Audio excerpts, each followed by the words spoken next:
نحمده ونصلي على رسوله الكريم اما بعد فقد قال الله تبارك وتعالى كما ورد 3 مرات في القرآن في سورة التوبة وسورة الفتح وسورة الصف. اعوذ باللہ من الشیطان الرجیم بسم اللہ الرحمن الرحیم. هو الذي ارسل رسوله بالهدى ودين الحق ليظهره على الدين كله. وقال عز وجل كما ورد في سورة سبا وما ارسلناك الا كافة للناس بشيرا ونذيرا. وقال جل وعلا كما ورد في سورة الصف يريدون ليطفئوا نور الله بأفواههم واللہ متم نورہ ولو کرہ الکافرون. وقال جل وعلا كما ورد في سورة التوبہ يريدون ان يطفئوا نور اللہ بأفواہہم ويأبى اللہ الا ان يتم نورہ ولو کرہ الکافرون. صدق اللہ العظیم.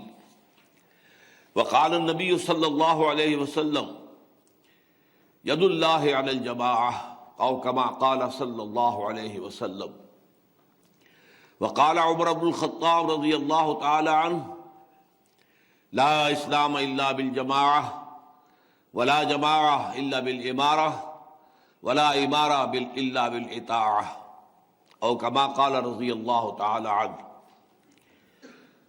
وعن حارث الاشعری رضی اللہ تعالی عنہ قال قال رسول اللہ صلی اللہ علیہ وسلم انی آمرکم بخمس اللہ امرنی بہن بالجماعت والسمع والطاعت والہجرت والجہاد فی سبیل اللہ.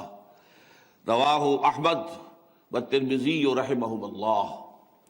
وعن عبد اللہ ابن عمر رضی اللہ تعالی عنہما قال قال رسول اللہ صلی اللہ علیہ وسلم من مات وليس في عنقه بیعۃ فقد مات میتۃ جاہلیہ. رواہ الامام مسلم رحمہ اللہ. رب اشرح لی صدری ویسر لی امری واحلل عقدۃ من لسانی یفقہوا قولی. اللہم ربنا الہمنا رشدنا واعذنا من شرور انفسنا. اللہم ارنا الحق حقا وارزقنا اتباعہ وارنا الباطل باطلا وارزقنا اجتنابہ. آمین یا رب العالمین. آپ حضرات کے علم میں ہوگا کہ میری آج کی گفتگو 9 نومبر کو جلسہ بیان اقبال میں جو میں نے خطاب کیا تھا مفصل، اسی کا ضمیمہ سمجھ لیجئے، تکملہ سمجھ لیجئے، تتمہ سمجھ لیجئے. لیکن اس سے پہلے کہ میں اس گفتگو کے ساتھ آج کی گفتگو کے ربط کو واضح کروں، پہلے ان آیات اور احادیث کے حوالے سے میں مختصر عرض کر دیتا ہوں. سب سے پہلے میں نے وہ الفاظ مبارکہ آپ کو سنائے ہیں جو قرآن مجید میں 3 مرتبہ آئے ہیں بغیر کسی شوشے کے فرق کے.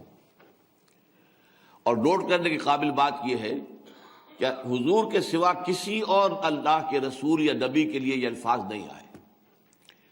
هو الذی ارسل رسولہ بالہدی ودین الحق لیظہرہ علی الدین کلہ. یہ الفاظ جوں کہ تو وہی ہے اللہ جس نے بھیجا ہے اپنے رسول کو صلی اللہ علیہ وسلم الہدا یعنی قرآن حکیم اور دین حق یعنی اسلام کا نظام عدل اجتماعی دے کر تاکہ اسے غالب کریں، نافذ کریں، اس کو قائم کریں تمام کے تمام نظام پر.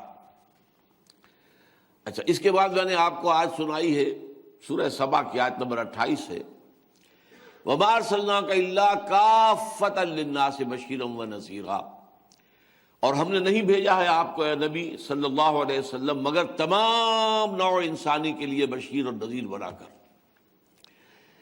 ان دونوں سے اگر آپ ملا کر نتیجہ اخذ کریں گے صغریٰ و کبریٰ کے طور پر جوڑ کر، تو ایک نتیجہ لازماً نکلتا ہے کہ اللہ کے دیے ہوئے دین حق کا غلبہ پورے عالم انسانیت پر ہو کر رہے گا اور محمد الرسول اللہ صلی اللہ علیہ وسلم اسی کے لیے بھیجے گئے.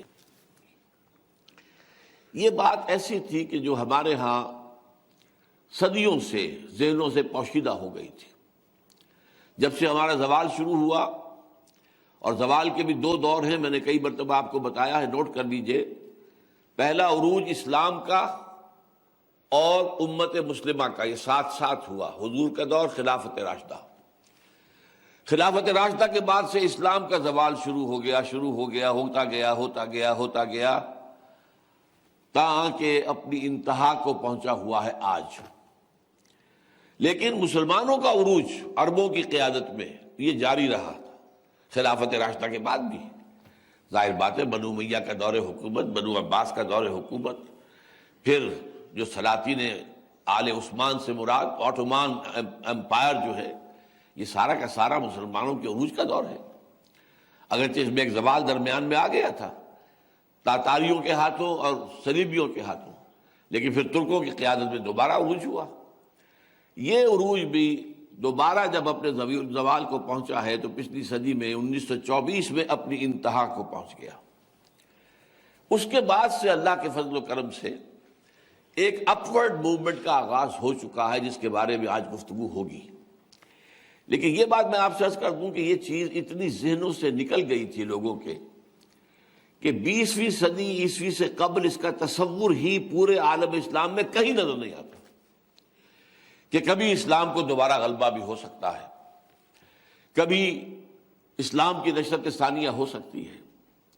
وہ تو جیسا کہ کہا تھا حالی نے کہ مانے نہ کبھی کہ مد ہے ہر جزر کے بعد، دریا کا ہمارے جو اترنا دیکھے۔ ہمارا دریا، ہمارا سمندر تو اتر ہی رہا ہے، اس کے اندر جزر ہی جزر ہے، مد کا کوئی سوال ہی نہیں۔ معلوم ہوتا ہے کہ قاعدہ کلیہ ٹوٹ گیا ہے۔ قدرت کا قاعدہ تو یہ ہے کہ ہر مد کے بعد جزر اور ہر جزر کے بعد مد آتا ہے، لیکن ہمارے ہاں تو نہیں ہے۔ مانے نہ کبھی کہ مد ہے ہر جزر کے بعد، دریا کا ہمارے جو اترنا دیکھے۔ بہرحال 20ویں صدی عیسوی میں اس کا غلغلہ جو ہے علامہ اقبال کے ذریعے سے بر عظیم پاک و ہند کے اندر بلند ہوا، وہ میں بھی تفصیل بعد میں عرض کروں گا۔ لیکن یہ ہے کہ پھر ابھی کچھ ہی عرصہ ہوا ہے، 20-25 سال ہوئے۔ ہمارے دور کے جو محدث اعظم ہیں علامہ ناصر الدین البانی رحمۃ اللہ علیہ، انہوں نے جو ایک مجموعہ مرتب کیا، مجموعۃ الاحادیث الصحیحۃ، یعنی یہ کہ تمام یہ کہ صحیحین ہمارے ہاں کہلاتی ہے، صحیح بخاری، صحیح مسلم، کہ اس کے علاوہ بھی جو مختلف کتابیں ہیں، مختلف مجموعے ہیں، ان کے اندر صحیح احادیث موجود ہیں۔ جو امام بخاری اور امام مسلم نے صحت حدیث کے لیے جو پیمانے مقرر کیے ان پر پوری اترتی ہیں، تو انہوں نے بقیہ تمام کتابوں سے بھی وہ سارا مجموعہ جو ہے، وہ بکھرے ہوئے پھول جو تھے ان کو جمع کر کے گلدستہ بنایا، مجموعۃ الاحادیث الصحیحہ، صحیح احادیث کا مجموعہ۔ اور اس میں پہلی مرتبہ دیکھ کر حیران ہوا کہ پہلا باب کیا تھا، ورنہ ایسے تمام کتابوں کا پہلا باب الایمان ہوتا ہے، نہیں، یہاں اور ہے المستقبل للاسلام، پہلا باب مستقبل اسلام کا ہے، مستقبل میں اسلام کا غلبہ ہو کر رہے گا اور عالمی غلبہ ہو کر رہے گا۔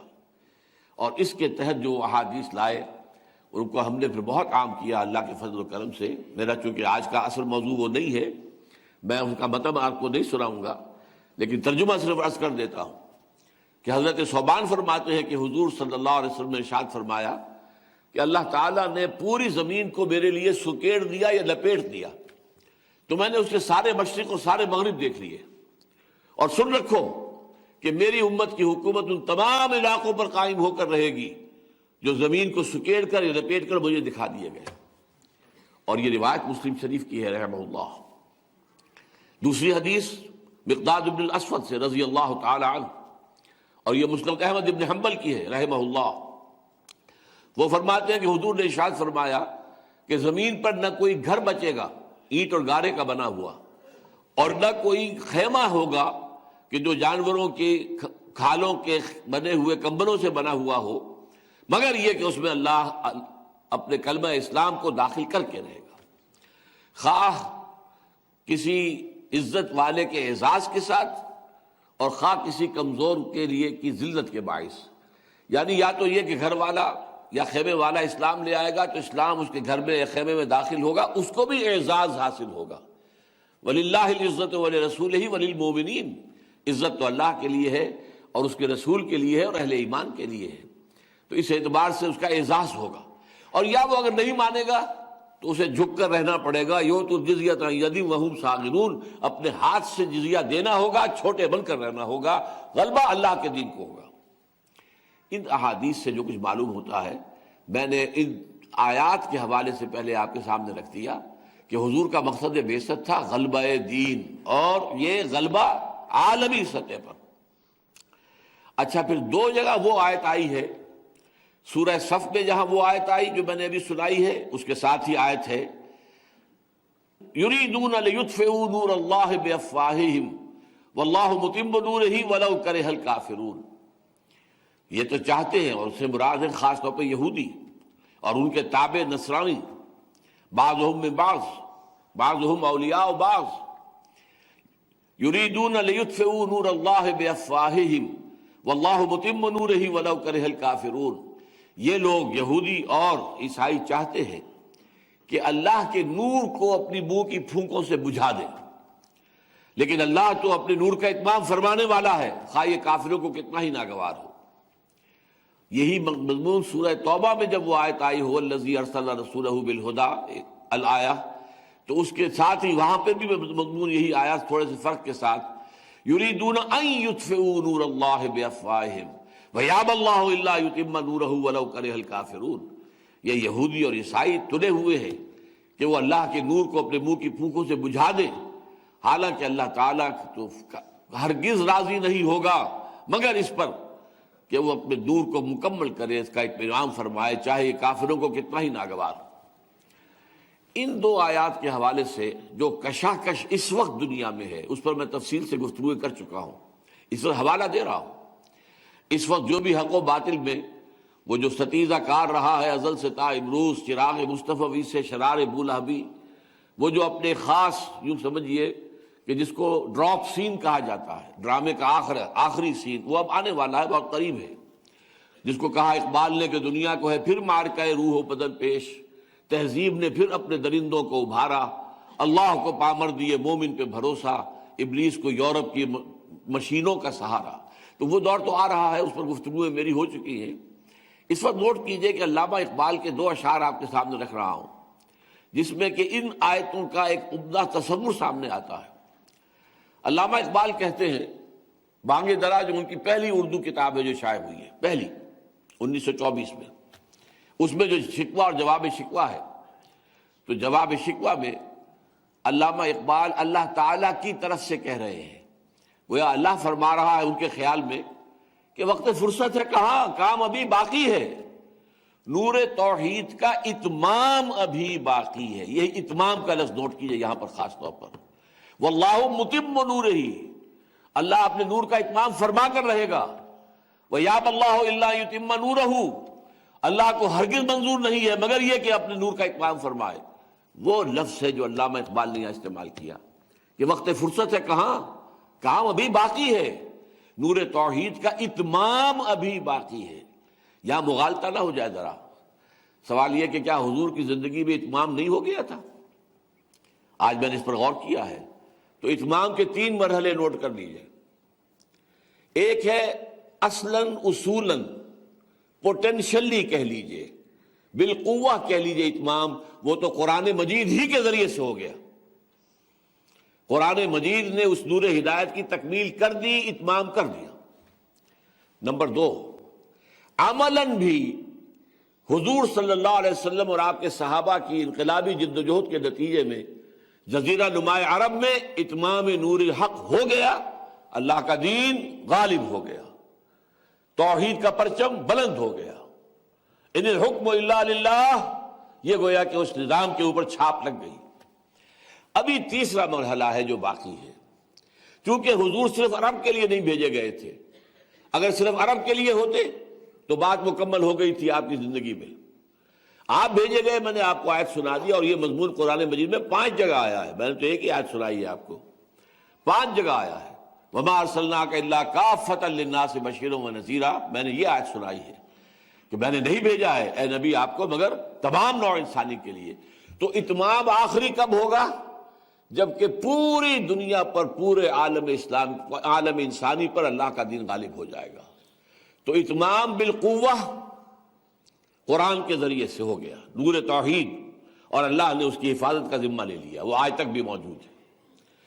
اتمام بالعمل، بالفعل، ایک نظام کے قیام کی شکل میں جزیرہ نما عرب کی حد تک حضور کے دست مبارک سے ہو گیا، اور اب ہونا ہے، آخری مرحلہ باقی ہے، وہ اتمام بالفعل پوری دنیا پر، گلوبل۔ اور آپ کو معلوم ہے تو آج تو دنیا میں دور ہی گلوبلائزیشن کا ہے۔ وہ کہتے یہ ہیں کہ یہ دنیا جو ہے یہ ایک گلوبل ولیج بن کر رہ گئی ہے۔ تو اب تو ظاہر بات ہے جو نظام بھی آئے گا، خواہ تو وہ ویسٹ کا نظام جس کے لیے کہ بڑی بغلیں بجائی تھیں فوکویاما نے، اینڈ آف ہسٹری، معلوم ہوتا ہے تاریخ کا آخری سرا آ گیا ہے، اور معلوم ہو گیا اب کمیونزم کے انتقال کے بعد، اس کے مر جانے کے بعد ثابت ہو گیا کہ اب ہمارے نظام سے مراد کیا ہے؟ our liberal secular democracy, our capitalistic system, our market economy based on interest and banking، اس کو کوئی چیلنج کرنے والی طاقت نہیں ہے۔ اگرچہ بعد میں ہنٹنگٹن نے اس کی تصحیح کی تھی کہ نہیں، غلط فہمی ہے تمہیں، ابھی مقابلہ ہوگا، کلیش آف سویلائزیشنز۔ بلکہ ہنٹنگٹن کے بعد ایک اور صاحب نے ایک بات کہی ہے، ان کا میرے پاس اس کا حوالہ موجود نہیں ہے، لیکن وہ بات کہی ہے کہ ہنٹنگٹن کو بھی غلطی لگی ہے، یہ صرف کلیش آف سویلائزیشن نہیں ہوگا، کلیش آف سسٹمز ہوگا، نظاموں کا تصادم ہوگا، نظاموں کا جو ہے مقابلہ ہوگا ایک دوسرے کے مقابلے میں۔ بہرحال یہ ہے جو اقبال نے کہا تھا کہ وقت فرصت ہے کہاں کام ابھی باقی ہے، نور توحید کا اتمام ابھی باقی ہے۔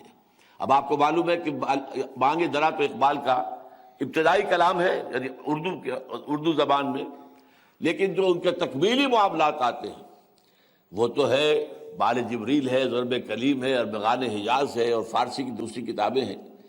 ان میں آپ کو یہ بات ملے گی، بال جبریل میں شب گریزاں ہوگی آخر جلوہ خورشید سے، یہ چمن معمور ہوگا نغمہ توحید سے۔ یہ پورا کا پورا چمن، عالم انسانیت جو ہے، یہ نغمہ توحید اس کے اندر گونجے گا، لا الہ الا اللہ، لا مالک الا اللہ، لا ملک الا اللہ۔ آپ کو معلوم ہوگا سورہ فاتحہ میں مالک یوم الدین کی دوسری قرات کیا ہے؟ ملک یوم الدین۔ اسی لیے لکھا جاتا ہے کیسے؟ میم لام کاف، الف نہیں ڈالتے بیچ میں، اس لیے کہ میم لام کاف میں میم پر کھڑا زبر ہوگا تو مالک بن جائے گا، اور بڑا زبر ہوگا تو ملک رہ جائے گا، ملک یوم الدین اور مالک یوم الدین۔ جو مالک ہے وہی ملک ہے۔ تو پوری دنیا میں، کائنات کے اندر کوئی مالک نہیں سوائے اللہ کے، لا خالق الا اللہ، لا معبود الا اللہ، لا مقصود الا اللہ، لا محبوب الا اللہ۔ یہ سارا نغمہ توحید ہے کہ یہ چمن معمور ہوگا نغمہ توحید سے۔ یہ تو میں نے جن آیات کی آج تلاوت کی تھی اس کے بارے میں چند باتیں عرض کر دی ہیں۔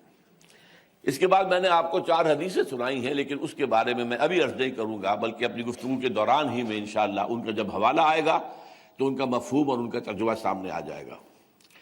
اب آئیے، میں نے جو اپنے 9 نومبر کے خطاب میں علامہ اقبال کی زندگی کو 4 ادوار میں تقسیم کیا تھا، وہ میں چاہتا ہوں کہ دوبارہ آپ گن لیں، اور ہر دور کی نمایاں خصوصیت کیا ہے اسے دوبارہ ذہن میں تازہ کر لیں۔ اقبال کی شاعری کا دور شروع ہوتا ہے 1894 سے۔ 1895 میں لاہور کے ادبی حلقوں میں اقبال متعارف ہو چکے تھے۔ 1895 سے 1905 تک 10 برس، یہ اقبال کی شاعری کا وہ دور ہے جس میں 2 چیزیں آپ کو نمایاں نظر آئے گی۔ ایک تو جو روایتی شاعری ہوتی تھی ہمارے ہاں، گل و بلبل کی، اور شمع اور پروانہ، اور عشق و محبت، اور ہجر و وصال، یہ سارے جو مضامین ہمارے تمام اردو شاعری کے رہے ہیں وہ موجود ہیں اس دور میں۔ اور نمبر 2 وطن پرستی، میں یہ جان بوجھ کر لفظ بول رہا ہوں، وطن پرستی، اس لیے کہ جب انہوں نے براہمن کو خطاب کر کے کہا ہے کہ ایک نیا شوالہ اس دیر میں بسائیں، اسی میں یہ شعر بھی موجود ہے کہ پتھر کی مورتوں میں سمجھا ہے تو خدا ہے، خاک وطن کا مجھ کو ہر ذرہ دیوتا ہے۔ اس سے بڑی وطن پرستی اور کون سی ہوگی؟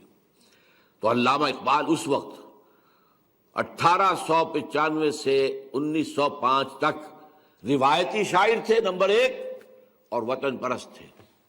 اسی لیے اسی دور کا ان کا ترانہ ہندی ہے جو آج بھی ہندوستان میں بہت مرغوب ہے، محبوب ہے، پسندیدہ ہے، ان کے ریڈیو پہ نشر ہوتا رہتا ہے۔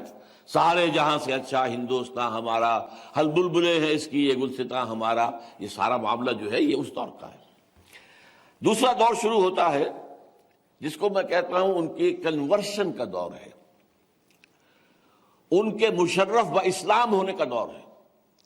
اس سے پہلے وہ اقبال ہندی تھے، اس کے بعد اقبال اسلام کے علم بردار، اسلام کی نشرت ثانیہ کے داعی، ملت اسلامیہ کے احیاء کے جو مبشر اور خبر دینے والے، یہ جو بنے ہیں، یہ کنورشن جو ہوا ہے یہ ان کا ہوا ہے انگلینڈ میں جا کر، انگلستان اور امریکہ میں 1905 سے 1908 تک 3 سال بہت پروڈکٹیو ایئرز ہیں ان کی زندگی کے، کہ جن میں اب وہ ایک عام شاعر نہیں رہے، اور یہ کہ وہ گل و بلبل کی داستانیں اب ختم ہوئیں۔ اب جو معاملہ آیا وہ ملت کے احیاء کا اور اسلام کی نشرت ثانیہ کا۔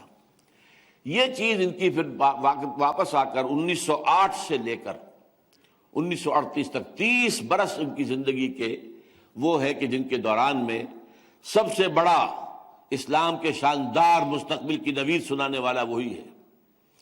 نکل کے صحرا سے جس نے روما کی سلطنت کو الٹ دیا تھا، سنا ہے یہ قدسیوں سے میں نے، وہ شیر پھر ہوشیار ہوگا، اور کتاب ملت بیضا کی پھر شیرازہ بندی ہے، یہ شاخ ہاشمی کرنے کو ہے پھر برگوبر پیدا، اور نوا پیرا ہو ہے بلبل کے ہو تیرے ترنم سے، کبوتر کے تنے نازک میں شاہی کا جگر پیدا۔ یہ سارا کچھ جو ہو رہا ہے یہ نوید ہے، خوشخبری دی جا رہی ہے۔ پھر اس دور میں سب سے بڑا داعی قرآن اور شارح قرآن، میں پچھلی تقریر میں عرض کر چکا ہوں، رومی ثانی، وہ جو الفاظ جامی نے کہے تھے رحمہ اللہ مولانا روم کے لیے کہ مثنوی مولوی معنوی ہست قرآن در زبان پہلوی، یہی بات مولانا گرامی جالندری نے کہی تھی علامہ اقبال کے بارے میں کہ پیغمبر یہ کر تو پیغمبر نہ تواں گفت، کہ اگرچہ انہوں نے پیغمبری کی ہے لیکن ہم انہیں پیغمبر کہہ نہیں سکتے۔ بہرحال یہ جو 30 برس ہے ان کے، اسی میں پھر انہوں نے اسلام کے فلسفے کی بھی تکمیل کی ہے، تدوین کی ہے، تدوین نو کا یوں کہہ لیجئے، تکمیل نہیں آغاز کیا ہے، جس کو ہم کہیں گے جدید علم کلام کی بنیاد رکھی ہے، قرآن کے فلسفہ و حکمت کی تشریح کی ہے۔ یہ ہے 30 سال 1908 سے 1938 تک، دی موسٹ پروڈکٹیو اور profound years of the life of Iqbal. اس کے ذریعے سے نتیجہ کیا نکلا یہ ذرا نوٹ کر لیجئے۔ اقبال ہی کے ایک شعر کے حوالے سے کہہ رہا ہوں کہ ایک ولولہ تازہ دیا میں نے دلوں کو، لاہور سے تا خاک بخارا و سمرقند۔ ایک ولولہ، ایک جذبہ، ایک امنگ، ایک امید، یہ خواب کہ دوبارہ اسلام دنیا میں غالب ہوگا، یہ خواب کہ پھر خلافت راشدہ کا دور دنیا میں آئے گا، خلافت علی منہاج النبوہ دنیا میں قائم ہوگی، یہ خواب کہ اب اسلام کا غلبہ عالمی ہوگا، یہ ولولہ اس سے جو پیدا ہوا، اسی کے بعد مظاہر میں آپ کو بتا رہا ہوں۔ اسی کا ایک منظر یہ ہوا کہ 1913 میں مولانا ابوالکلام آزاد نے جماعت قائم کی، حزب اللہ، نام نوٹ کیجئے، قرآنی اصطلاح خالص، حزب اللہ، اولئک حزب اللہ الا ان حزب اللہ هم المفلحون، سورہ مجادلہ کی آخری آیت، اور فإن حزب اللہ هم الغالبون، یہ سورہ مائدہ میں، یہ 1913 میں قائم ہوئی۔ اگرچہ بس یہ کہ خوش درخشید ولے شعلہ مستعجل بود، وہ بڑی عمدگی کے ساتھ اٹھی تو تھی لیکن جلد ہی بیٹھ بھی گئی، اس کا اگر بعد میں موقع ہوا تو میں تذکرہ کروں گا۔ پھر ایک زبردست ولولہ انگیز تحریک علامہ مشرقی نے شروع کی، اس میں بھی غلبہ اسلام، اور غلبہ اسلام میں ملیٹنٹ وے میں، ان اے ملیٹنٹ وے، خاکسار تحریک۔ اب بھی یقیناً میری عمر کے آس پاس کے لوگ موجود ہیں یہاں، ایک تو میرے کلاس فیلو ہی ہیں جو مجھے بیٹھے نظر آ رہے ہیں، انہوں نے وہ چپ راس چپ چپ چپ راس چپ یہ جو ہے اپنے کانوں سے سنا تھا، اور دھرتی دہلتی تھی، خاکی وردی کے اندر ملبوس، بیلچے کندھوں پر لگائے ہوئے جیسے کہ رائفلز ہوں، اور یہ پورا ہندوستان جو ہے گونج اٹھا تھا۔ اور یہ بات نوٹ کر دیجئے، ایک باریک حقیقت بتا رہا ہوں آپ کو، ہندو چونک گیا، یہ کیا آ رہا ہے، لہذا اس کے رد عمل میں RSS قائم ہوئی ہے، راشٹریہ سویم سیوک سنگھ جو ہے RSS، اصل میں تو 3 ایس بنتے ہیں بعد میں، عام طور پر مخفف کر کے کہتے ہیں RSS، یہ اس کے رد عمل میں قائم ہوئی۔ ہم نے اپنے بچپن میں دیکھے ہندوؤں نے گلی گلی محلوں کے اندر اکھاڑے کھود لیے، ورزشیں کروا رہے ہیں، مقابلے کروا رہے ہیں، اور جو ان کے سیٹھ لوگ ہیں وہ نوجوانوں کو انعامات تقسیم کر رہے ہیں، اور وہ پیریڈیں ہو رہی ہیں۔ یہ سارا کیا تھا؟ یہ رد عمل تھا خاکسار تحریک کا۔ اس سے پہلے تو ہندو سویا ہوا تھا، کسی طرح کی کوئی ملیٹنٹ تحریک جو ہے اس کے اندر اس کا ہمیں آثار نہیں ملتے۔ البتہ یہ دوسری بات ہے کہ خاکسار تحریک جو ہے وہ تو ایک بڑی زبردست آندھی کی طرح اٹھی اور بگولے کے مانند ختم بھی ہو گئی، اور وہ تحریک اس وقت سے لے کر آج تک قائم ہے۔ آج سے 25 سال پہلے کی بات آپ کو بتا رہا ہوں، 1980 میں، 26 سال پہلے مجھے شکاگو میں کتاب ملی تھی، بردرہڈ ان سیفرن، یہ اتنی موٹی کتاب 400 صفحات کی، RSS پر وہ کتاب لکھی گئی تھی، اور اس میں بتایا گیا تھا اس وقت کہ 2.5 ملین اس کے ممبرز ہیں۔ اگر آج سے 25 سال پہلے اگر ان کے 25 لاکھ ممبر تھے، آج کتنے ہوں گے؟ اور یہی ہیں وہ لوگ جو پھر یہ نعرے بھی لگاتے رہے ہیں، اگرچہ فی الحال محسوس ہوتا ہے کچھ پیچھے چلے گئے پس منظر میں، کہ مسلمان کے 2 مقام، پاکستان یا قبرستان۔ اب جب تم نے پاکستان بنا لیا ہے تو اب دفع ہو جاؤ یہاں سے، تمہارا ہندوستان میں کوئی کام نہیں ہے، تمہارے لیے اب 2 ہی مقام ہے، یا پاکستان جاؤ اور یہاں دفن کر دیے جاؤ گے، قبرستان یا پاکستان۔ بہرحال اسی کے ساتھ ساتھ کچھ چھوٹی چھوٹی تنظیمیں بھی اٹھی۔ علی گڑھ یونیورسٹی میں اس وقت کے جو ہیڈ آف دی ڈپارٹمنٹ تھے فلاسفی کے، ڈاکٹر ظفر الحسن، اور ان کے کچھ ساتھیوں نے مل کر جماعت مجاہدین علی گڑھ قائم کی۔ اسی طرح جمعیت شبان المسلمون لاہور میں قائم ہوئی۔ ان میں لوگ جو ہیں، جن لوگوں نے اس کو قائم کیا تھا اس کا ذکر میں بعد میں آپ سے کر دوں گا۔ جماعت المسلمین قائم کی، یہ 2 برادران تھے، خیری برادران، ڈاکٹر عبدالغفار خیری، ڈاکٹر عبدالجبار خیری۔ پھر سن 41 میں جماعت اسلامی قائم ہوئی، پھر اسی کا ایک تسلسل تنظیم اسلامی کی شکل میں قائم ہوا۔ یہ سارا ولولہ جو ہے یہ کس کا دیا ہوا ہے؟ اقبال سے پہلے تو کہیں کسی کو آثار ہی نظر نہیں آتے، ایسی کوئی بات ہی سامنے نہیں آئی۔ اتنا اونچا بلند مقام، حکومت الہیہ قائم کرنا، ابوالکلام کھڑے ہو رہے ہیں، جماعت اسلامی قائم ہو رہی ہے حکومت الہیہ کے قیام کے لیے۔ یہ صورتحال جو ہے اس سے پہلے آپ کو نظر نہیں آئے گی۔ البتہ ایک بات نوٹ کر لیجئے، مسلم لیگ کے قیام میں نہ علامہ اقبال کا کوئی ہاتھ ہے نہ قائد اعظم کا کوئی ہاتھ ہے۔ علامہ اقبال کا تو سوال ہی پیدا نہیں ہوتا، اس لیے کہ وہ تو 1906 میں ملک سے باہر تھے، 1906 میں مسلم لیگ قائم ہوئی ہے۔ محمد علی جناح موجود تھے، کانگریس کے ایکٹیو ممبر تھے، دادا بھائی نورو جی کے سیکرٹری تھے، مسلم لیگ میں شامل نہیں ہوئے، مزید 60 برس تک شامل نہیں ہوئے۔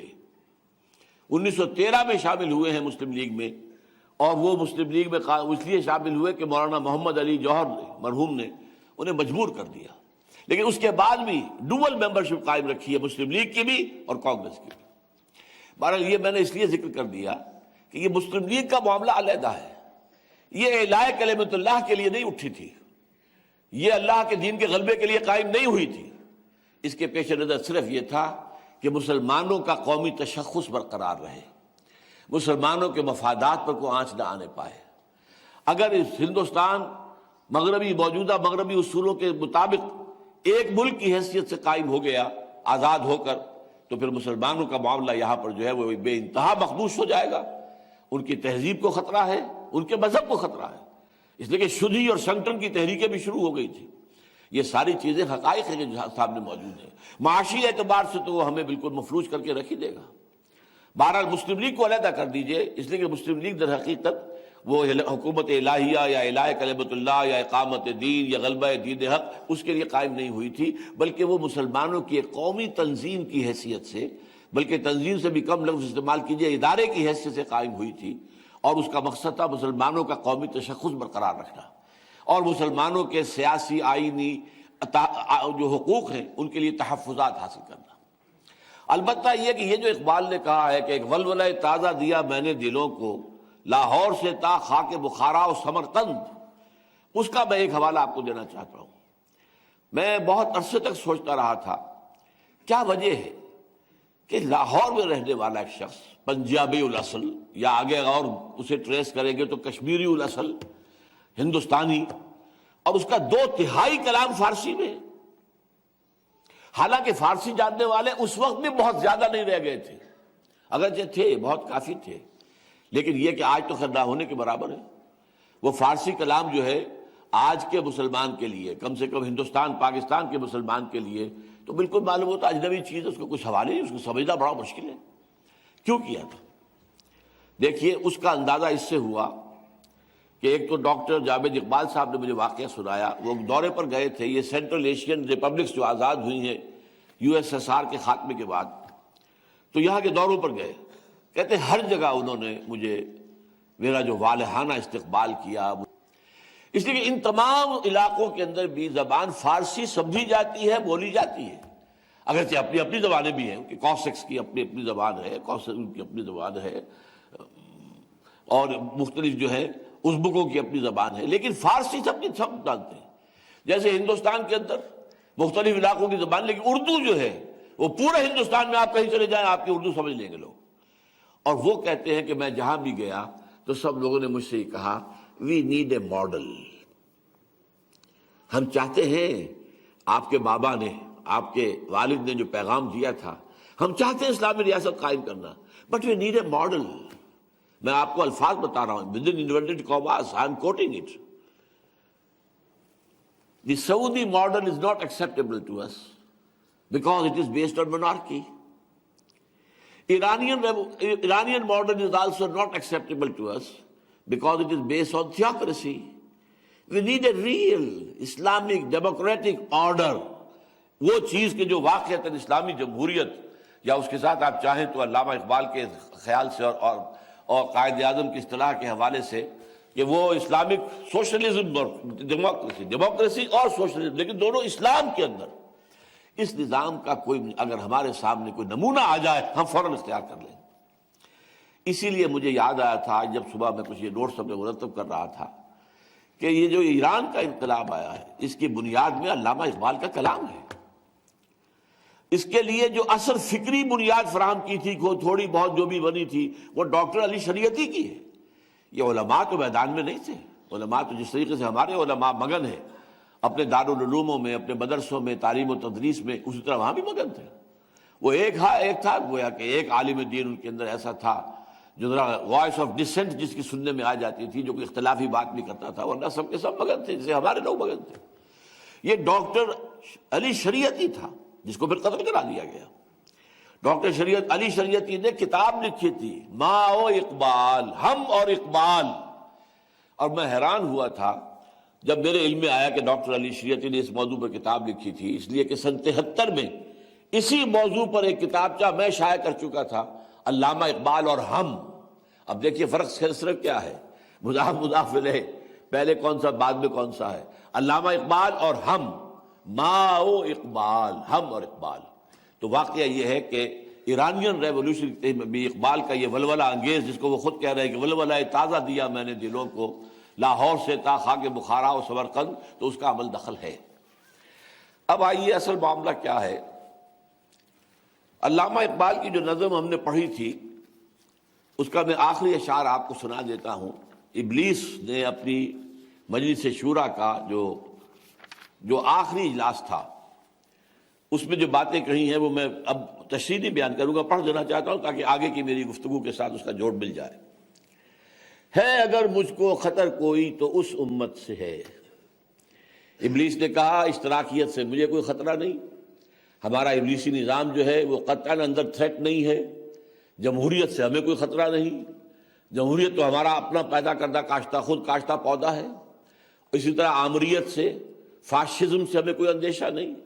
ہاں ہے اگر مجھ کو خطر کوئی تو اس امت سے ہے جس کی خاکستر میں ہے اب تک شرار آرزو، خال خال اس قوم میں اب تک نظر آتے ہیں وہ، کرتے ہیں اشک سحر گاہی سے جو ظالم وضو، جانتا ہے جس پہ روشن باطن ایام ہے، مصدقیت فتنہ فردا نہیں اسلام ہے۔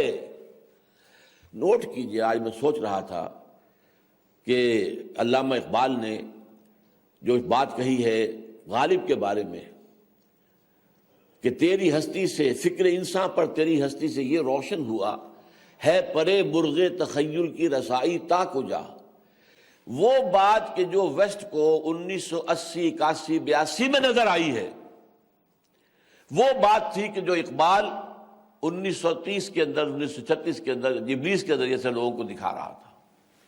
کوئی خطرہ نہیں اس سے، یہ کمیونزم جو ہے یہ کوئی ابلیسیت کے لیے کوئی چیلنج نہیں ہے، کوئی خطرہ نہیں ہے۔ خطرہ اگر ہے تو وہ امت مسلمہ سے ہے۔ چنانچہ آپ کو معلوم ہے جب USSR کا خاتمہ ہو گیا، لیکن ادھر یہ ہے کہ نیٹو کو مزید مستحکم کیا گیا، بلکہ اس کے اندر توسیع کی گئی۔ جب سوال کیا گیا تو کہا گیا، صاف کہا گیا، اب ہمیں خطرہ اسلام سے ہے، اسلامی فنڈامنٹلزم سے ہے۔ یہ نیٹو تو بنا تھا صرف یہ کہ رشیا کی USSR کو کرنے کے لیے، ٹو کنٹین USSR، یہ کیا ضرورت ہوئی؟ آج کیا ہو رہا ہے؟ پوری دنیا بش سے لے کر بلیئر تک اور پورا یورپ اسلام کے خلاف، اسلام کی علامت کے خلاف۔ یہ سکارف بھی ایک علامت ہے اسلام کی، ختم کرو اس کو۔ یہ برقع تو ہم دیکھ ہی نہیں سکتے، یہ تو ہمارے دیکھ کے ہمارے جو ہے روک کے کھڑے ہو جاتے ہیں، اس سے ہمارے جو ہے ہمارے اعضاء جو ہے اندر سے ٹوٹ پھوٹنے لگتے ہیں۔ لہٰذا یہ ساری علامتیں ہیں، اسلام کی علامتیں ہیں۔ یہ ساری چیزیں جو ہے آج ان کو اندیشہ محسوس ہو رہا ہے، بش اور بلیئر کو، دونوں کی ایک زبان ہے۔ جو سمجھے کہ اسلام ایک نظام ہے وہ ہمارا دشمن، جو خلافت کا نام لے وہ ہمارا دشمن۔ بش نے تو یہاں تک کہہ دیا کہ یہ لوگ تو خلافت قائم کرنا چاہتے ہیں ہسپانیہ سے لے کر انڈونیشیا تک۔ حالانکہ ہسپانیہ کا خیال تو میرے خیال میں تو کسی مسلمان کو تو نہیں آیا ہوگا، یہ خیال تو شیطان نے، لعین نے شاید کان میں ڈالا ہے بش ابلیس کے۔ تو یہ معاملہ جو ہے اچھی طرح سمجھنے کا ہے کہ جانتا ہے جس پہ روشن باطن ایام ہے، مصداقیت فتنہ فردہ نہیں، اسلام ہے۔ اب اس کے بعد کے الفاظ ہیں، جانتا ہوں میں یہ امت حامل قرآن نہیں ہے، وہی سرمایہ داری بندہ مومن کا دین۔ میں شرح نہیں کروں گا اب۔ جانتا ہوں میں کہ مشرق کی اندھیری رات میں بے ید بیضا ہے پیران حرم کی آستین، عصر حاضر کے تقاضاؤں سے ہے لیکن یہ خوف، میں تفصیل سے عرض کر چکا ہوں پچھلی تقریر میں کہ یہ مسلمانوں کی اپنی جد و جہد کے ساتھ ساتھ یہ جو زمانہ جو ہے ارتقا کر رہا ہے، زمانہ جدھر چاہ رہا ہے، وہ جدلی مادیت، وہ جو ڈائلیکٹزم ہے، ڈائلیکٹیکل پروسیس، ہسٹوریکل ڈائلیکٹزم، اس کا بھی نتیجہ یہ ہے کہ اب اسلام آئے گا۔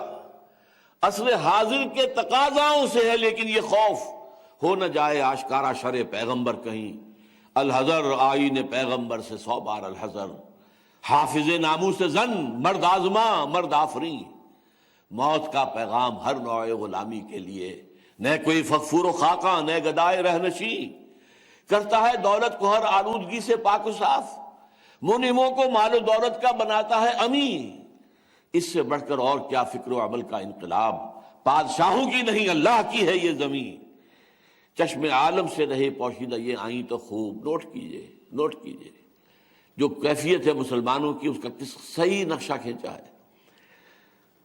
چشم عالم سے رہے پوشیدہ یہ آئیں تو خوف، یہ غنیمت ہے کہ خود مومن ہے محروم یقین، ہے یہی بہتر الہیات میں الجھا رہے، یہ کتاب اللہ کی تعویلات میں الجھا رہے، توڑ ڈالے جس کی تکبیریں تنس میں شش جہاد، ہو نہ روشن اس خدا اندیش کی تاریک رات، اس مسلمان کی تاریک رات کہیں صبح کے اندر تبدیل نہ ہو جائے۔ ابن مریم مر گیا یا زندہ جاوید ہیں صفات ذات حق سے جدا یا عائد، ان مسائل میں الجھائے رکھو انہیں۔ آنے والے سے مسیح ناصری مقصود ہے یا مجدد جس میں ہو فرزند مریم کی صفات، ہے کلام اللہ کے الفاظ حادث یا قدیم، امت مرحوم کی ہے کس عقیدے میں نجات، یہ الہیات کے ترشے ہوئے لات و منات کیا مسلمان کے لیے کافی نہیں اس دور میں، یہ الہیات کے ترشے ہوئے لات و منات، تم اسے بیگانہ رکھو عالم کردار سے، تا بساط زندگی میں اس کے سب مہرے ہمات، خیر اسی میں ہے قیامت تک رہے مومن غلام، چھوڑ کر اوروں کی خاطر یہ جہان بے ثبات، ہے وہی شعر و تصوف کے حق میں خوب تر، جو چھپا دے اس کی آنکھوں سے تماشائے حیات، ہر نفس ڈرتا ہوں اس امت کی بیداری سے میں، یہ سویا ہوا شعر کہیں بیدار نہ ہو جائے، ہر نفس ڈرتا ہوں اس امت کی بیداری سے میں، ہے حقیقت جس کے دی کی احتساب کائنات، مست رکھو ذکر و فکر صبح گاہی میں اسے، پختہ تر کر دو مزاج خانقاہی میں اسے، اب آئیے جہاں پر کہ میری بات پچھلی مرتبہ ختم ہوئی تھی، یہ بات تو علامہ اقبال نے اپنے کارندوں سے کہی کہ یہ کرو۔ سوال یہ کہ علامہ نے مسلمانوں کو کیا پیغام دیا؟ یہ بات جو ہے ذرا اچھی طرح یاد کرنے کی ہے، سمجھنے کی ہے، سوچنے کی ہے۔ لیکن اس کے ضمن میں پہلی بات یہ جان لیجئے کہ حضرت علامہ کی شخصیت کا ایک اہم اور بڑا امتیازی وصف یہ ہے کہ ان میں دو چیزیں بیک وقت جمع ہیں جو آپس میں متضاد ہیں۔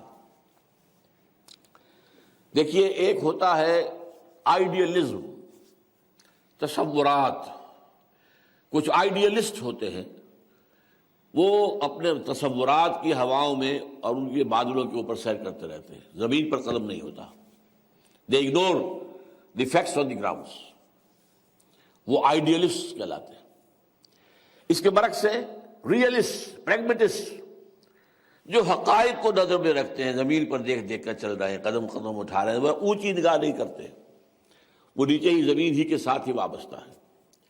تو اقبال کے اندر یہ دونوں چیزیں ہیں، ہائیسٹ لیول آف آئیڈیلزم، اور نمبر دوسرے down to the ground realism and pragmatism جو ہے، یہ بھی اقبال کے ہاں موجود ہے۔ چنانچہ اس کی ایک مثال میں دے رہا ہوں۔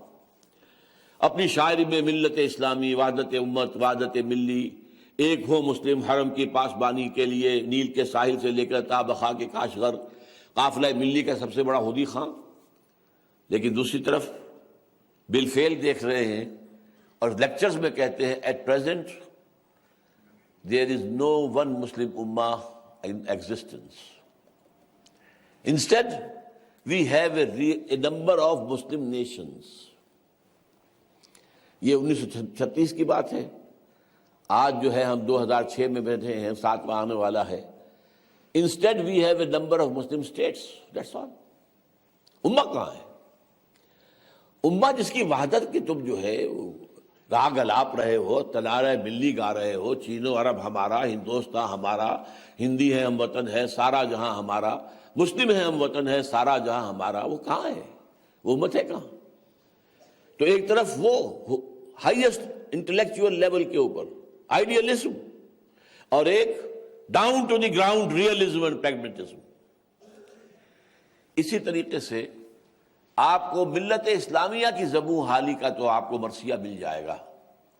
عالمی سطح پر مسلمانوں کے ساتھ جو کچھ ہو رہی ہے، کبھی وہ قرطبہ میں بیٹھ کر آنسو بہا رہے ہیں، کبھی وہ فاطمہ جو ہے وہ بچی جو شہید ہوئی تھی، وہ اس کا کہیں جو ہے اس پر مرثیہ کہہ رہے ہیں، کہیں سسلی کے پاس سے گزرتے ہوئے رولے اب دل کھول کر دیدہ خون آباوار، وہ نظر آتا ہے تہذیب حجازی کا مزار۔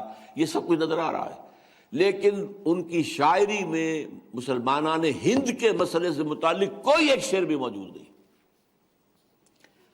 جبکہ پریکٹیکلی مسلمانان ہند کے بارے میں سوچ بچار، غور و فکر، کیا مستقبل ہوگا، کیا حالات ہوں گے، کیسے حالات ٹھیک ہو سکتے ہیں، اس کشتی کا کوئی مانجھی ہے کہ نہیں ہے، کوئی ہے جو اس کے اندر اس کے پتوار کو حرکت دے سکے، یہ ساری باتیں ہیں۔ یہ ہے down to the ground practical realism, اور وہ ہے ایک امت کا احیاء، ایک اسلامی ملت جو ہے اس کی نشرت ثانیہ، اور ایک وحدت ملی کا خواب۔ تو یہ دو متضاد چیزیں بہت کم جمع ہوتی ہیں دنیا میں، یا ریئلسٹ ہے اور یا آئیڈیلسٹ ہے۔ فلسفے میں بھی دو ہی شاخیں ہیں۔ ریئلزم جو ہے وہ سوکریٹیز سے چلتا ہے، اور نہیں وہ چلتا ہے، جو آئیڈیلزم ہے وہ افلاطون سے، پلیٹو سے، اور ریئلزم جو ہے وہ ارسطاٹل سے۔ یہ دو شاخیں ہیں کہ جو چلی آ رہی ہیں، باقی سب ان کے شیڈز ہیں۔ اچھا، ایک اور بات بھی علامہ اقبال کی شخصیت کے بارے میں نوٹ کر لیجئے، یہ ذرا ہو سکتا ہے کسی کو ذرا سا توہین آمیز بات معلوم ہو، لیکن یہ کہ حقیقت کو ہمیں دیکھنا چاہیے۔ علامہ اقبال مفکر بھی تھے، داعی بھی تھے، مبلغ بھی تھے، معلم بھی تھے، میرے نزدیک مفسر بھی تھے، مجوز بھی تھے، محرک بھی تھے، لیکن قائد نہیں تھے۔ کسی قافلے کی قیادت کرنا، اس کے تقاضے کچھ اور ہوتے ہیں۔ میر کارواں کی کچھ صفات کچھ اور ہوتی ہیں۔ مرد میدان، مرد میدان ہونے کے لیے کچھ اور چیزوں کا تقاضا، یہ علامہ کے اندر یہ بات موجود نہیں تھی، اور اس کا اعتراف جس طرح سے کیا ہے علامہ اقبال نے، وہ میری آج کی گفتگو کی اختتام پر آپ کے سامنے آ جائے گا۔ اب آئیے ان کی جو عملی زندگی میں، عمل سے مراد یہ نہیں کہ خود انہوں نے کوئی قدم اٹھایا ہو اور کوئی جماعت بنائی ہو، کوئی تحریک اٹھائی ہو، نہیں، لیکن یہ کہ کچھ راستے دکھا کر اور کچھ لوگوں کو نامزد کر کے تم یہ سنبھالو، تم یہ سنبھالو، تم یہ سنبھالو، اس کا جائزہ آپ کے سامنے رکھ رہا ہوں۔ سب سے پہلے 1930 کے اپنے خطبہ الہ آباد میں انہوں نے پیشین گوئی دے دی کہ ہندوستان کے شمال مغرب میں ایک آزاد مسلم اسٹیٹ قائم ہو کر رہے گی۔ یہ گویا کہ اس میں ایک مثبت انجیکشن تحریک مسلم لیگ میں لگا دیا گیا۔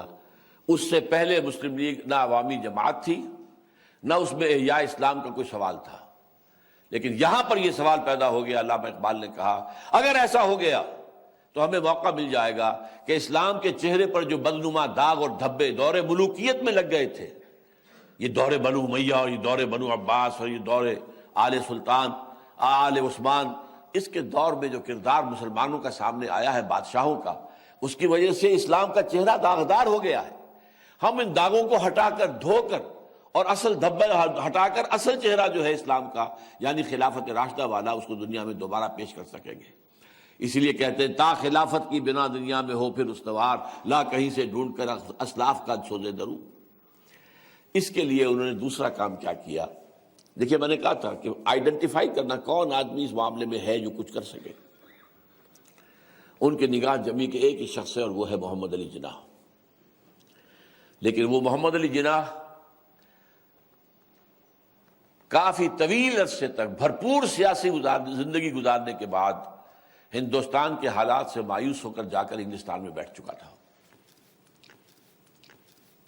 انہوں نے سرتوڑ کوشش کی تھی، میں جناح کہہ رہا ہوں، قائد اعظم ابھی نہیں کہہ رہا ہوں، مسٹر محمد علی جناح نے سرتوڑ کوشش کی کہ کوئی معاہدہ ہو جائے، کوئی چیزیں ایسی طے ہو جائیں کہ جس میں مسلمانوں کا تشخص جو ہے اس کو ضمانت مل جائے، کوئی ایسے حقوق کا ایسا خاکہ، ایسا دستور جو ہے وہ مسلم لیگ اور کانگریس کے درمیان متفق علیہ ہو جائے، جس سے مسلمانوں کے جو آئینی، سیاسی، معاشی، معاشرتی حقوق ہیں وہ ان کو کوئی گدن نہ پہنچے۔ لیکن وہ مایوس ہو گئے بالآخر، اور مایوس ہو کر جا کر انگلستان میں بیٹھ گئے۔ میں نے پہلے بھی یہ جملہ سنایا ہے ان کا کہ اس زمانے میں جبکہ وہاں جا کر انہوں نے لندن میں پریکٹس شروع کر دی تھی، تو وہاں ایس ایم اکرام صاحب، شیخ محمد اکرام جو مصنف ہیں آب حیات موج اور رود حیات، ان کتابوں کے جو ہے، تو انہوں نے جا کر ملاقات کی۔ وہ پڑھ رہے تھے آکسفورڈ میں اس وقت۔ ان کا کہ جناح صاحب آپ کیوں ہندوستان چھوڑ کر آ گئے ہیں؟ مسلمانان ہند کو آپ کی قیادت کی ضرورت ہے۔ جواب سنیے، ہندوز آر انکورجبل، ہندو تو ناقابل اصلاح ہے۔ میں نے سر توڑ کوششیں کر کے دیکھ لی، ہندوؤں نے مجھے خطاب دیا ہے کہ یہ پیغمبر ہے اتحاد کا، لیکن یہ کہ اس کے باوجود میں مایوس ہو گیا ہوں، ہندوؤں کی اصلاح ممکن نہیں ہے۔ اور دوسری طرف مسلمانوں کا حال یہ ہے کہ جو بات ان کا کوئی لیڈر مجھ سے صبح کرتا ہے، شام کو ڈپٹی کمشنر کو یا گورنر کو بتا دیتا ہے۔ اب میں ایسی قوم کی قیادت کیسے کروں؟ یہ جواب تھا جناح کا۔ لیکن 1932 میں، دیکھیے 37 کے اندر خطبہ دیا ہے، 32 میں گئے ہیں گول میز کانفرنس میں شرکت کے لیے لندن، اور وہاں انہوں نے علامہ اقبال نے محمد علی جناح سے ملاقاتیں کی ہیں، اور یہی انجیکشن جو ہے احیاء اسلام کا، کہ اسلام کے احیاء کے لیے ہمیں چاہیے خطہ زمین۔ آپ یہ بات لوگوں کے سامنے رکھیں، احیاء اسلام کے لیے، اسلام کا ایک نمونہ دنیا میں دوبارہ پیش کرنے کے لیے۔ یہ ہے وہ بات اصل میں جو میں چاہتا تھا کہ واضح ہو جائے کہ یہ اصل میں مثبت انجیکشن مسلم لیگ میں دے کر، اور پھر قائد اعظم کو، اب جو اس کے بعد قائد اعظم بننے والے تھے، اس لیے کہ سن 35 میں وہ واپس آئے ہیں، اور پھر انہیں تا حیات صدر نامزد کیا گیا ہے، life president of Muslim league, اور پھر انہوں نے اسلام کا راگ الاپا ہے پورے ہندوستان میں۔ بلکہ میں نے یہ الفاظ بھی استعمال کیے ہیں، اور وہ کوئی توہین آمیز نہیں ہے، حقیقت ہے۔ جیسے قوالی میں تکرار ہوتی ہے، تکرار، اس طرح تکرار کے ساتھ جو قائد اعظم نے پورے ہندوستان کے اندر جو ہے راگ الاپا ہے، اسلام، اسلام، ہمارا نظام، ہماری تہذیب، ہمارے قوانین، ہمارا تمدن، ہمارا دستور۔ کیا پوچھتے ہو ہم سے دستور؟ ہمارا دستور تو 1400 برس پہلے سے طے شدہ ہے۔ یہ سارا وہ تھا جس نے کہ پاکستان بنوایا ہے۔ ہندوستانی مسلمانوں کے مسائل کے حل کے لیے ایک قومی تحریک کی ضرورت تھی۔ اس قومی تحریک میں شمولیت کے لیے یہ شرط نہیں لگائی جا سکتی تھی کہ آپ نماز پڑھتے ہیں کہ نہیں پڑھتے، آپ کہیں قادیانی تو نہیں ہے، ظاہر بات ہے پھر قومی تحریک تو نہیں اٹھ سکتی تھی۔ آپ کی کمائی میں کوئی حرام کا حصہ تو نہیں ہے۔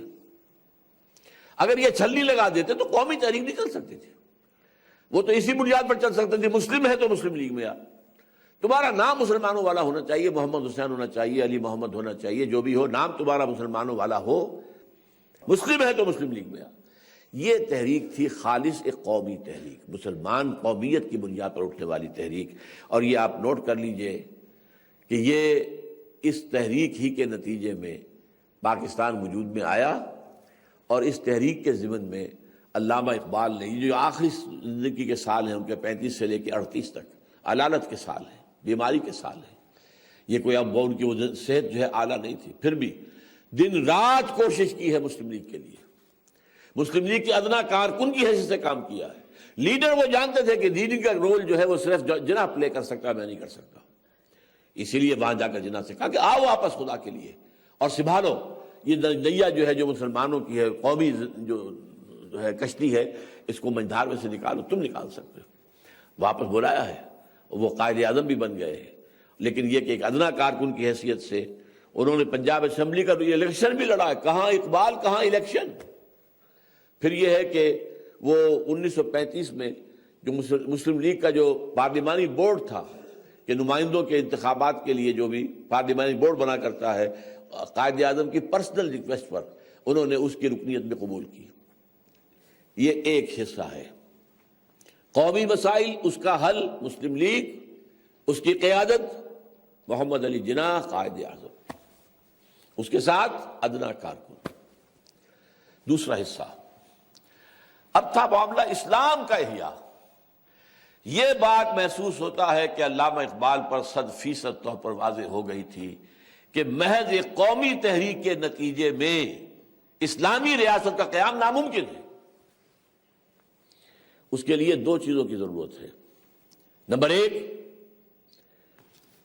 احیاء ایمان کی ایک تحریک، اور وہ بھی بذریعہ قرآن کا فہم، فکر، پیغام، فلسفہ عام کیا جائے۔ اور کن کے لیے؟ پڑھے لکھے لوگوں کے لیے۔ ایک ہے ایمان کا نعرہ عوام کے لیے، ان کے لیے وعظ جذباتی انداز میں، ان کو آپ صحابہ کے واقعات سنا کر بھی ان کا خون گرما سکتے ہیں، اور یہ اللہ کے واقعات سنا کر بھی ان کے اندر کچھ ایک رمق جو ہے وقتی طور پر روحانیت کی پیدا کر سکتے ہیں۔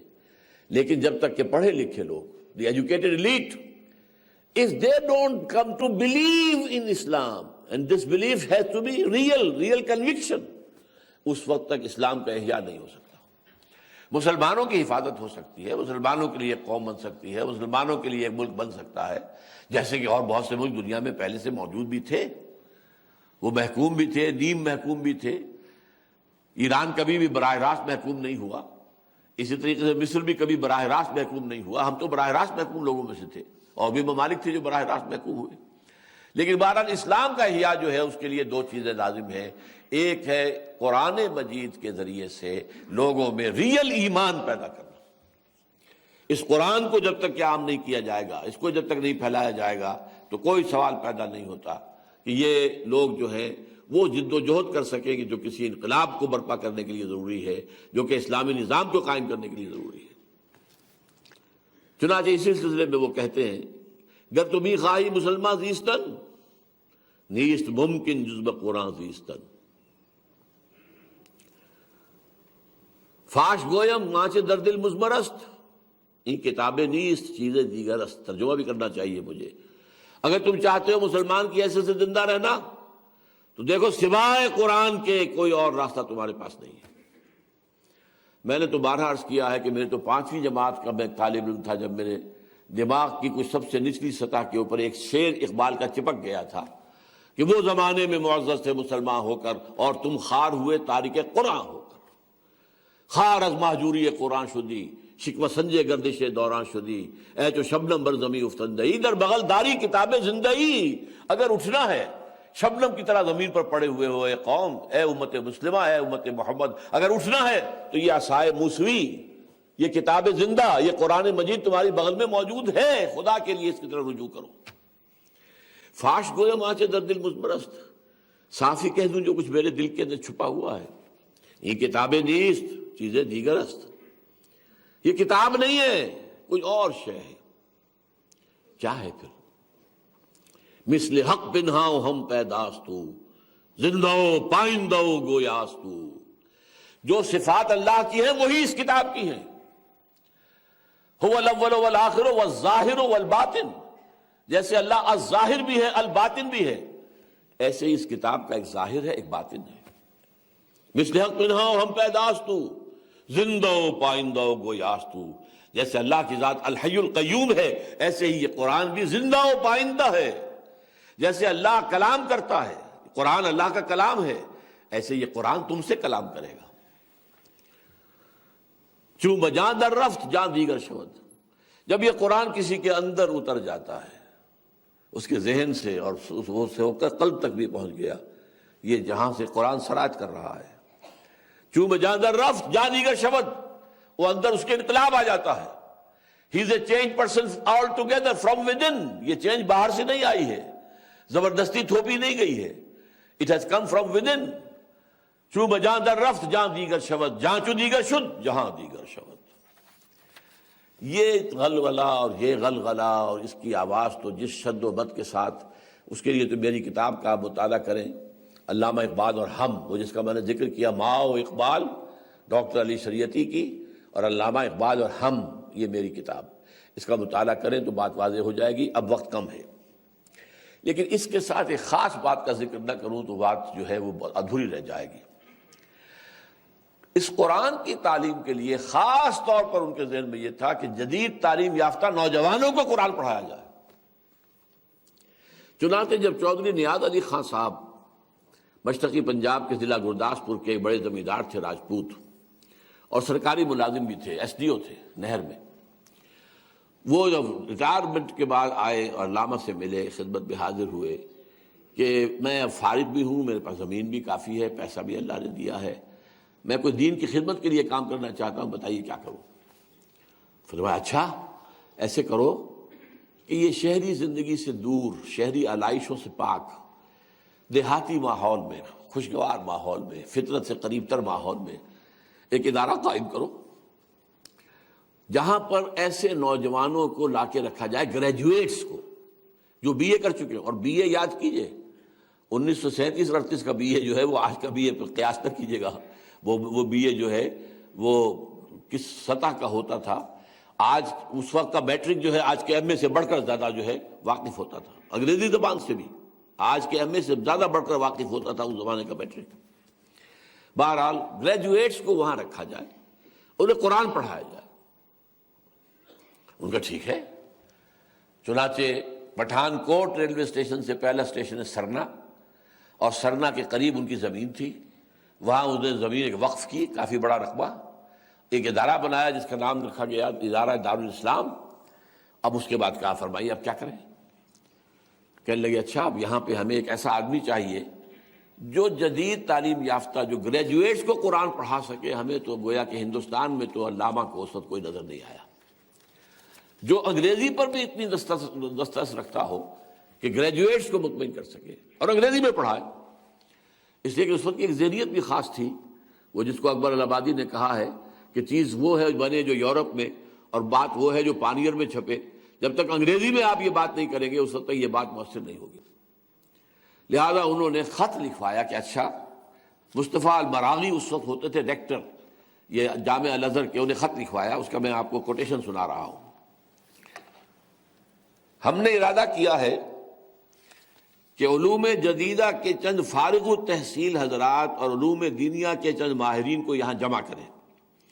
یہ ایسے حضرات ہوں جن میں اعلیٰ درجے کی ذہنی صلاحیتیں ہوں، اور ان کی رہنمائی کے لیے ہم ایک ایسا معلم جو کامل اور صالح ہو اور قرآن حکیم میں مہارت تامہ رکھتا ہو، نیز انقلابات حاضرہ سے بھی واقف ہو، مقرر کرنا چاہتے ہیں تاکہ وہ ان کو کتاب اللہ اور سنت رسول اللہ کی روح سے واقف کرے اور تفکر اسلامی کی تجدید یعنی فلسفہ، حکمت، اخلاق، سیاسیات اور اقتصادیات کے علوم میں ان کی مدد کرے تاکہ وہ اپنے علم اور تحریروں کے ذریعے سے تمدن اسلامی کے دوبارہ زندہ کرنے کے لیے جہاد کر سکیں۔ یہ خط لکھا مراغی صاحب کو کہ آپ اپنے ہاں سے کوئی عالم ایسا ہمیں دے دیجئے۔ ان کا جواب آ گیا ہمارے پاس ایسا کوئی عالم موجود نہیں، لہذا اس کی وہیں کی وہیں رہ گئی، لیکن ذہن سوچ جو تھی علامہ کی وہ میں نے چاہا کہ آپ پر واضح ہو جائے۔ اگرچہ یہ کہ وہ عمارات جو بن گئی تھی بعد میں کام آ گئیں، وہ تیسرے سلسلے کی بات ہوگی جو میں بیان کروں گا کہ اس میں جب جماعت اسلامی قائم ہوئی 1941 میں تو اس کا پھر مرکز قائم رہا اسی علاقے میں، اسی جگہ پر، اور وہ عمارات اس کے کام آئی ہیں تقسیم ہند تک، وہیں پر جماعت اسلامی کا مرکز قائم رہا ہے۔ اب آئیے تیسری بات، یعنی اس اعتبار سے دوسری بات کہ پہلی بات تھی قومی مسلمانوں کا تحفظ، مسلمانوں کے حقوق، ایک ایسا ملک جو وہ اکثریت سے میں ہوں اور جہاں پر کوئی غیر مسلم اکثریت جو ہے ان کو دبا نہ سکے، اس کے لیے تو مسلم لیگ قائد اعظم اور اس کے ساتھ اپنا بھی جو بھی محنت کر سکتے تھے اس بڑھاپے میں کی ہے، اور جدید تعلیم یافتہ لوگوں کو قرآن پڑھانے کے لیے ایک اسکیم جس کا نقشہ ذہن میں آیا، لیکن افسوس کہ اس پر عمل درآمد شروع نہ ہو سکا۔ تیسرے درجے میں ایک ایسی انقلابی جماعت جو احیاء اسلام کا فریضہ اسی طور سے سر انجام دے سکے جس طور سے کہ محمد الرسول اللہ والذین معہ نے کیا تھا، وہ احیاء اسلام کے لیے جماعت قائم کرنا جو ہے اس کے لیے ظاہر بات ہے کہ جماعت کے بغیر ناممکن ہے کہ یہ کام ہو سکے۔ اس کے لیے اب میں آپ کو وہ احادیث سنا دینا چاہتا ہوں۔ ایک حدیث میں نے آپ کو سنا، ید اللہ علی الجماعہ، حضور نے فرمایا کہ اللہ کی تائید جماعت کے ساتھ ہوتی ہے۔ نمبر 2 حضرت عمر رضی اللہ تعالیٰ عنہ کا قول ہے، اور اس کو بھی حدیث کہتے ہیں، یہ اثر کہلاتا ہے۔ جو حضور کا قول اور فعل اور تقریر ہو وہ خبر ہے، جو صحابہ میں سے کسی کا قول یا فعل یا تقریر ہے وہ اثر ہے۔ لا اسلام الا بالجماعہ ولا جماعہ الا بالامارہ ولا امارہ الا بالاطاعہ، حضرت عمر رضی اللہ تعالیٰ عنہ۔ بغیر جماعت کے کوئی اسلام نہیں، بغیر امارت کے کوئی جماعت نہیں۔ اور یہ لوگ کہہ دیتے ہیں جی مسلم امت تو ہے، تم کس چکر میں ہوئی؟ ساری امت جو ہے 1.5 کروڑ 1.5 ارب دنیا میں مسلمان ہیں، مسلم امہ ہے۔ میں ان سے کہا کرتا ہوں مسلم امہ ہے تو ان کا امام کون ہے یہ بتاؤ؟ امہ امام کے بغیر نہیں ہوتی، جماعت امیر کے بغیر نہیں ہوتی۔ بتائیے امیر کون ہے؟ کوئی نہیں۔ تو وہی بات جو اقبال نے کہی تھی کہ there is no one Muslim ummah present at this time. Instead we have a number of Muslim nations. آج بھی یہی ہے، no one Muslim ummah is present. Instead we have a number of Muslim states. تیسری حدیث بہت اہم ہے، یہ امام احمد بن حنبل رحمہ اللہ نے اور امام ترمذی نے نقل کی ہے، اور یہ جو یوں سمجھیے کہ علم حدیث کا جو پرائمر ہے مشکات شریف اس میں موجود ہے۔ یہ حارث عشری فرماتے ہیں رضی اللہ تعالیٰ عنہ کہ حضور نے ارشاد فرمایا، انی آمرکم بخمس اللہ امرنی بہن، دیکھو مسلمانوں میں تمہیں 5 باتوں کا حکم دے کر جا رہا ہوں، اللہ نے مجھے ان کا حکم دیا ہے۔ اب ذرا نوٹ کیجئے، حالانکہ حضور کا فرما دینا خود اپنی جگہ پر ایک پوری اہمیت رکھتا ہے، مستند ہے ان کا فرمایا ہوا، لیکن جہاں تاکید کرنی تھی اس لیے فرمایا اللہ نے حکم دیا ہے، یہ نہ سمجھنا میں اپنی طرف سے دے رہا ہوں۔ انی آمرکم بخمس اللہ امرنی بہن بالجماعت والسمع والطاعت والہجرت والجہاد فی سبیل اللہ۔ 5 چیزیں اسلام کے دور زوال کے ساتھ، یہ 5 چیزیں رفتہ رفتہ رفتہ رفتہ رہ ذہن سے اوجھل، آنکھ اوجھل، پہاڑ اوجھل، نہ وہ سامنے رہی نہ ذہن میں رہی، یہاں تک کہ یہ حدیث 1912 میں پہلی مرتبہ چونکایا اس حدیث کو کوٹ کر کے مولانا ابوالکلام آزاد نے الہلال کے شمارے میں، انی آمرکم بخمس بالجماعت والسمع والطاعت والہجرت والجہاد فی سبیل اللہ۔ 5 باتوں کا حکم، جماعت کی شکل میں رہو، امیر کا حکم سنو، اطاعت کرو، جہاد کرو اور ہجرت کرو۔ یہ 5 چیزیں میں تقابل کے لیے صرف عرض کر رہا ہوں کہ 5 ہی چیزیں اور بھی ہیں جو حضور نے فرمائی، وہ ہیں اسلام کی بنیادیں۔ بنی الاسلام علی 5 شہادت اللہ الہ الا اللہ وان محمد رسول اللہ واقام الصلاۃ وایتاء الزکوٰۃ وصوم رمضان وحج البیت من استطاع الیہ سبیلا۔ یہ باتیں سب کو یاد ہے، حدیث کا متن یاد ہو نہ ہو، مفہوم یاد ہے، مستحضر ہے، اکثر مساجد کے اندر تو لکھی ہوئی ہوتی ہے، یا بڑا سا جو اوقات نماز کا جو ہے وہ چارٹ لگا ہوتا ہے، اس میں یہ حدیث موجود ہوتی ہے۔ یہ 5 ارکان اسلام، یہ سب کو معلوم ہے۔ یہ 5 جو ہیں ارکان، یہ ہے دین کے غلبے کی جد و جہد کے، اقامت دین کی جد و جہد، حکومت الہیہ کے قیام کی جد و جہد۔ اس کے 5 ارکان کیا ہیں؟ بالجماعت والسمع والطاعت والہجرت والجہاد فی سبیل اللہ۔ اور سمع و طاعت کا طریقہ یہ بھی ہو سکتا ہے کہ ایک ریٹن کانسٹیٹیوشن ہو اور اس کے اوپر سب دستخط کر دیں، اور پھر وہ اپنے میں سے امیر چنیں 2 سال 4 سال 6 سال 8 سال کے لیے، پھر ری الیکشن ہو، پھر یہ کہ کوئی مینیجنگ کمیٹی ہو، کوئی شورا ہو، کوئی ورکنگ کمیٹی ہو، وہ اس کے لیے اس کی اکثریت جو ہے وہ صدر کے رائے پر غالب رہے گی یا صدر کی رائے اکثریت پر غالب، یہ طے کیا جائے۔ یہ بھی مباح ہے نظام، یہ حرام نہیں ہے، لیکن جو معصور منصوص اور مسنون نظام ہے وہ نظام بیعت ہے، اس پر میں تفصیل سے کچھ بات عرض کروں گا۔ لیکن یہ بیعت جو ہے، اس کے بارے میں ایک حدیث ابھی آپ سن لیجئے، یہ عبداللہ ابن عمر رضی اللہ تعالی عنہما سے مروی ہے اور مشکات شریف میں موجود ہے، مسلم شریف کی روایت کے حوالے سے۔ من مات ولیس فی عنقہ بیعۃ فقد مات میتۃ جاہلیہ، جو مسلمان مرا اس حال میں کہ اس کی گردن میں بیعت کا قلادہ نہیں تھا، فی عنقہ بیعۃ، لفظ نوٹ کیجئے، گردن میں۔ گردن میں کیا ہوتا ہے؟ بکری کے گردن میں آپ نے رسی باندھی ہوئی ہے اور لے کے چل رہے ہیں، بکری بھاگ نہ جائے۔ بہت زیادہ بری مثال ہو جائے گی، کتے کے گلے میں ایک جو ہے پٹا ڈالا ہوا ہے اور وہ چین کے ساتھ جڑا ہوا ہے تاکہ وہ آپ کے ہاتھ میں رہے۔ یہ لفظ جو استعمال کیا ہے، من مات ولیس فی عنقہ بیعۃ مات میتۃ جاہلیہ، جو بھی مرا مسلمان اس حال میں کہ اس کی گردن میں بیعت کا قلادہ نہیں تھا، تو وہ پھر ایمان کی حالت میں نہیں مرا، جاہلیت کی حالت میں مرا۔ یہ ہے وہ تصور بیعت کا، اور جس کے حوالے سے میں نے عرض کیا ہے کہ یہ نظم اور سمع و طاعت کا یہ نظام جو ہے یہ مسنون ہے، اسی کا قرآن میں ذکر ہے، اسی کا حدیث میں ذکر ہے، اسی کا سیرت میں ذکر ہے۔ بیعت عقبہ اولیٰ، بیعت عقبہ ثانیہ، بیعت رضوان، مختلف بیعت حضور نے لی، اور پھر اسی پر خلافت راشدہ قائم ہوئی، اسی کو ملوکیت نے بھی اختیار کیا۔ اس کے بعد جتنی تحریکیں چلی ہیں مغربی سامراج کے خلاف، وہ بھی اسی بیعت کی بنیاد پر۔ سنوسی اٹھے بیعت کی بنیاد پر لیبیا میں، مہدی سودانی اٹھے سوڈان میں بیعت کی بنیاد پر، روسیوں کے خلاف اٹھے امام شامل بیعت کی بنیاد پر، عبد القادر الجزائری اٹھے الجزائر میں بیعت کی بنیاد پر، سید احمد بریلوی اٹھے ہندوستان میں بیعت کی بنیاد پر۔ تو یہ ہے احادیث لزوم جماعت اور جماعت کی نوعیت۔ اب اس سلسلے میں نوٹ کیجئے کہ اس ضمن میں جو علامہ اقبال کا رول تھا وہ کیا تھا، اور اس کا ایک پس منظر ہے۔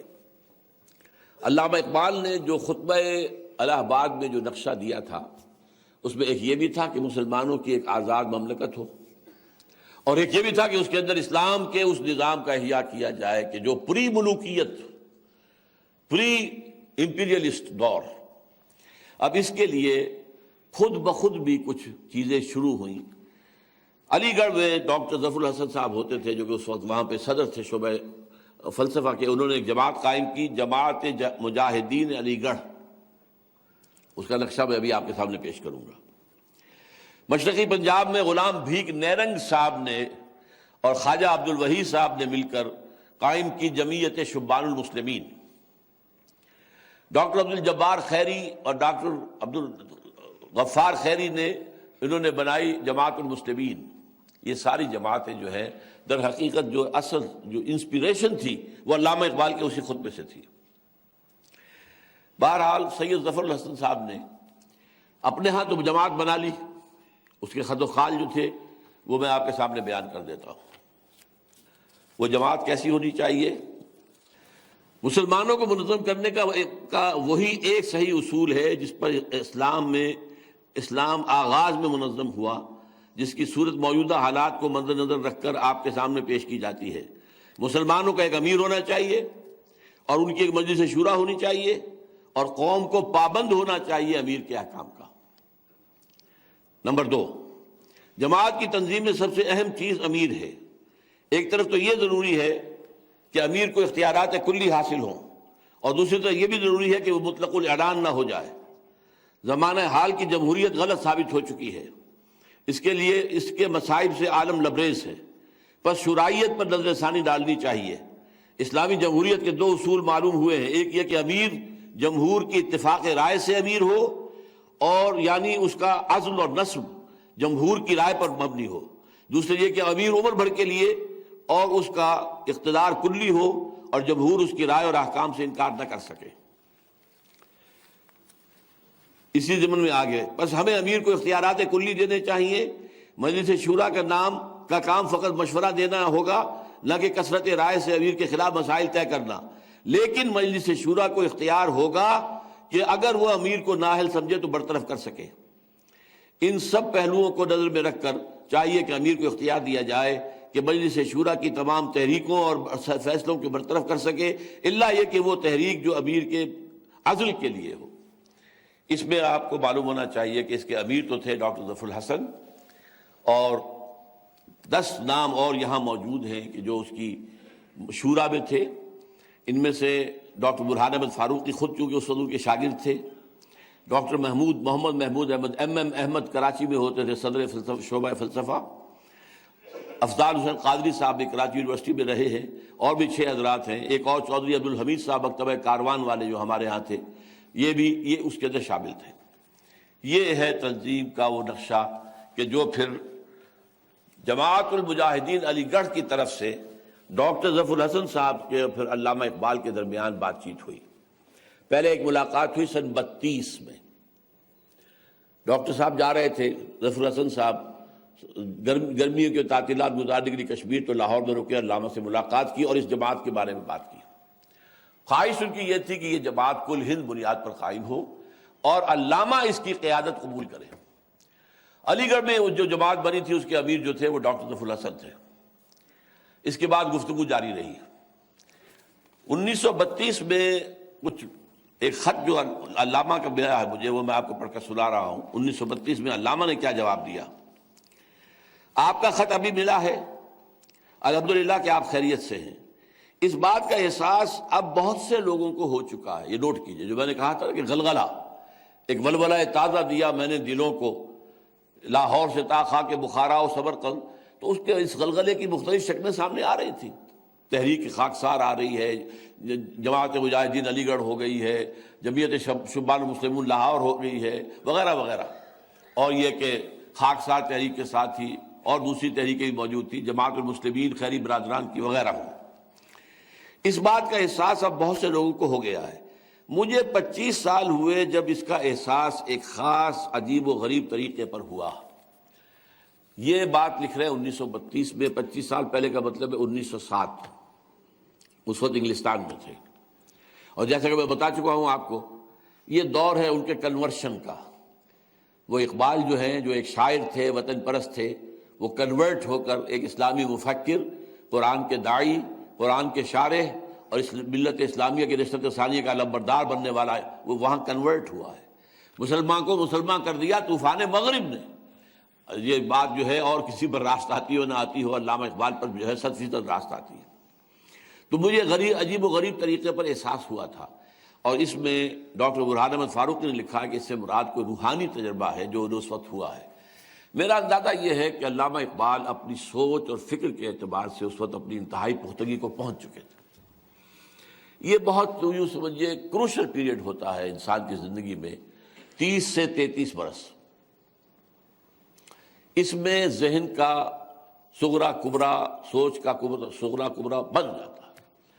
آپ کو معلوم ہے حضرت مسیح علیہ السلام نے 30 برس کی عمر میں اپنی دعوت کا آغاز کیا ہے، اور 33 برس کی عمر میں وہ اٹھا بھی لیے گئے، رفع آسمانی ہو گیا۔ یہ بھی یاد رکھیے، یہ تو دینی اعتبار سے، روحانی اعتبار سے، دنیاوی اعتبار سے 30 برس کی عمر میں الیگزینڈر دی گریٹ، سکندر اعظم، دنیا کی فتح کرنے کے لیے نکلا ہے، اور 33 برس کی عمر میں حالانکہ بیاس تک پہنچ گیا تھا، کہاں میکیڈونیا اور کہاں دریائے بیاس، یہاں تک پہنچ گیا، لیکن یہاں سے آگے نہیں جانا نصیب ہوا، واپس گیا اور مر گیا، 33 برس کی عمر میں ختم بھی ہو گیا۔ تو علامہ اقبال بھی اس وقت عمر کی اسٹیج پر تھے، روحانی طور پر یہ تجربہ انہیں ہو گیا تھا کہ اسلام کی نشرت ثانیہ کے لیے کوئی ایسی تحریک جو بیعت کی بنیاد پر ہو، اور جس میں وہ لوگ ہوں جو اسلام پر عمل کرنے والے ہوں، یہ نہیں کہ نام کے مسلمان ہیں، نہیں، ان کا کردار، ان کے اخلاق، ان کے معاملات دین کے احکام پر عمل پیرا کرنے ہونے والے لوگ ہوں، اور وہ پھر بیعت کے نظام میں جمع ہو کر اور پھر وہ جد و جہد کریں، اس کے بغیر ممکن نہیں ہے۔ لیکن اس کے بعد کیا لکھتے ہیں، اس وقت میں انگلینڈ میں تھا، اس کے بعد ہندوستان میں اس کا اعادہ ہوا، دوبارہ بھی ہوا ہے، اب اس کو بھی کئی سال ہو چکے ہیں۔ جو طریقہ آپ نے بتایا اس پر ایک دفعہ ایک خاص طرح پر عمل بھی ہوا اور اس کے ایک متعین صورت بھی دی گئی، مگر جلد معلوم ہوا کہ اگر قبل از وقت ہے، اور زیادہ تر اس وجہ سے کہ قابل اعتماد دوست مفقود ہیں۔ میں آپ کو تفصیلات بتاؤں تو آپ حیران رہ جائیں گے۔ یہاں کے طباع کے روح سے ایک ہی طریقہ مؤثر ہو سکتا ہے، لیکن میں اس کے لیے اپنے آپ کو موضوع نہیں پاتا، یا یوں کہیے کہ اپنے میں اس قسم کی جرت نہیں پاتا کہ میں کھڑا ہو جاؤں۔ وہی جو بات میں نے کہی کہ علامہ اقبال مفکر بھی تھے، فلسفی بھی تھے، مفسر بھی تھے، شارع بھی تھے، داعی بھی تھے، محرک بھی تھے، مجوز بھی تھے، لیکن قائد نہیں تھے، قافلہ سالار بننے کی صلاحیت ان میں نہیں تھی۔ ہر شخص جو ہے من عالم کے من دانم، ہر شخص کو جان لینا چاہیے، اور وہ جانتا ہی اکثر انسان، بہت سے لوگ ہوتے ہیں جو دھوکے میں ہوتے ہیں، غرور اسی کو کہتے ہیں، غرور میں مغرور ہو گیا، دھوکے میں آ گیا، اپنے بارے میں کچھ بہت زیادہ غلط خیال کر لیا ہے۔ اصل آدمی وہی ہوتا ہے جسے معلوم ہے میں کیا ہوں، کہاں تک ہوں، کس حد تک میرے اندر صلاحیت ہے۔ بہرحال اس کے ضمن میں پھر جو آخری بات ہوئی کہ ڈاکٹر ظفر حسن صاحب نے اپنے 2 شاگردوں کو خاص طور پر بھیجا، ڈاکٹر برہان احمد فاروقی اور ڈاکٹر ایم احمد کو، اور علامہ اقبال سے ساری باتیں طے ہو گئی، اور طے پایا کہ جمعیت شبان المسلمین ہی جو ہے وہ منظم کی جائے گی، اور اس کے امیر اعلیٰ مشترک وہ علامہ اقبال ہوں گے، اور اس کی بنیاد بیعت پر ہوگی، اور اس میں یہ بھی ہے کہ انتخابات میں سرے سے کوئی حصہ نہیں لیا جائے گا، اگرچہ سیاسی تبصرے کیے جائیں گے۔ یہ بھی پڑھ کر سنا دوں آپ کو۔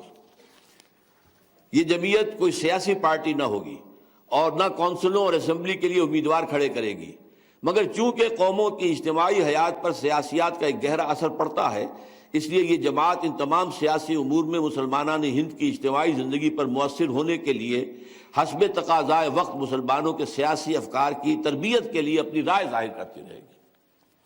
تبصرۃ و ذکریٰ لکل عبد منیب، بتاتے رہے کیا ہو رہا ہے، کیوں ہو رہا ہے، کدھر ہو رہا ہے، یہ چیز ہو رہی ہے تو یوں ہو رہی ہے، اس میں کوئی خیر نہیں ہے، اگر کوئی خیر کا پہلو ہے تو کیا ہے، لیکن خود انتخابات کے میدان میں آ کر لوگوں کا مد مقابل بن کر پاور پالیٹکس میں شریک ہونا، خارج از بحث، ایک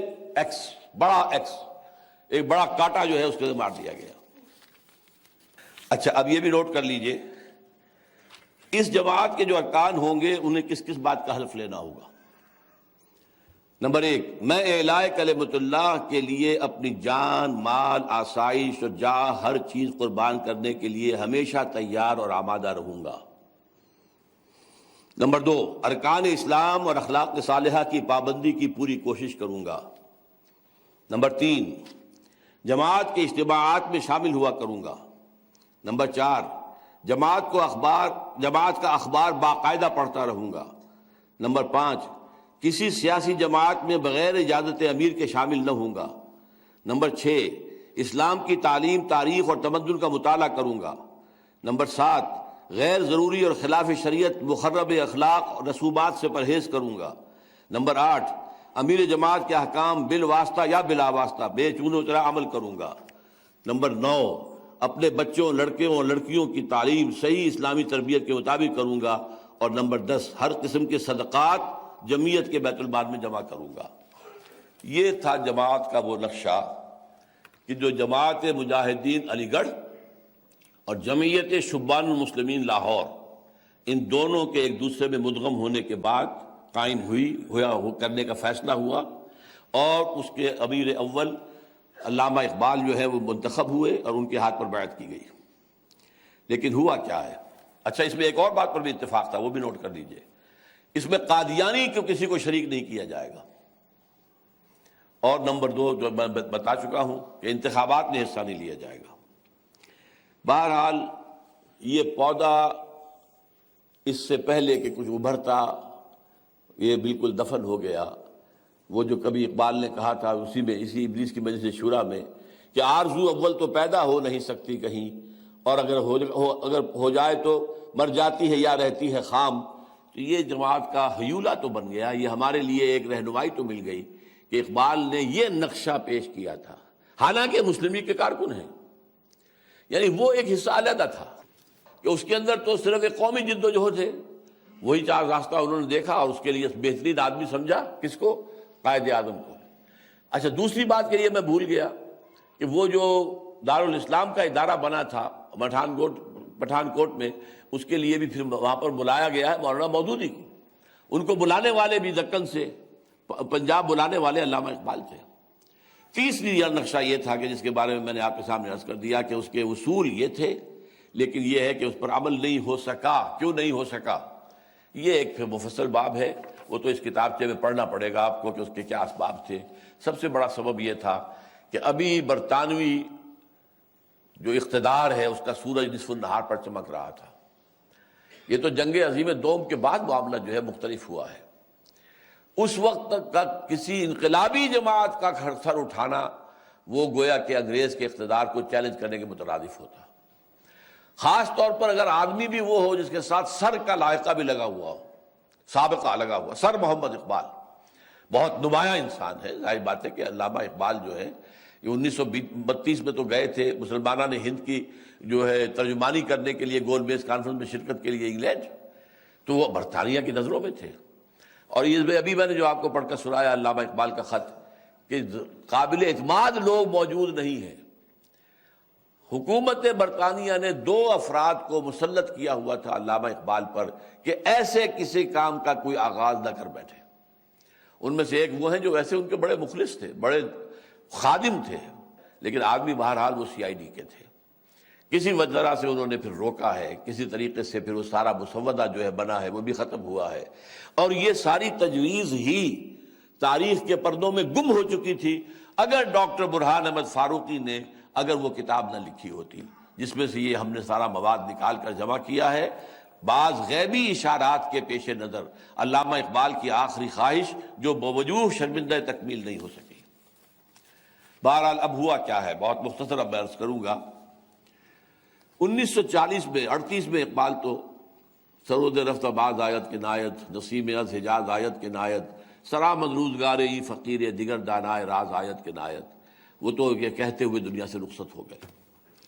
سن 40 میں مسلم لیگ کا ایک مرکز معین ہو گیا، ہدف حصول پاکستان، آزاد اسلامی ریاست، آزاد مسلمان ریاست ان دی نارتھ ویسٹ اور نارتھ ایسٹ آف انڈیا، یہ ہدف معین ہو گیا، اور ایک قومی تحریک کے جو تقاضے ہیں وہ پورے اس کے ساتھ شروع ہونے، اس کے لیے ساری جد و جہد شروع ہو گئی۔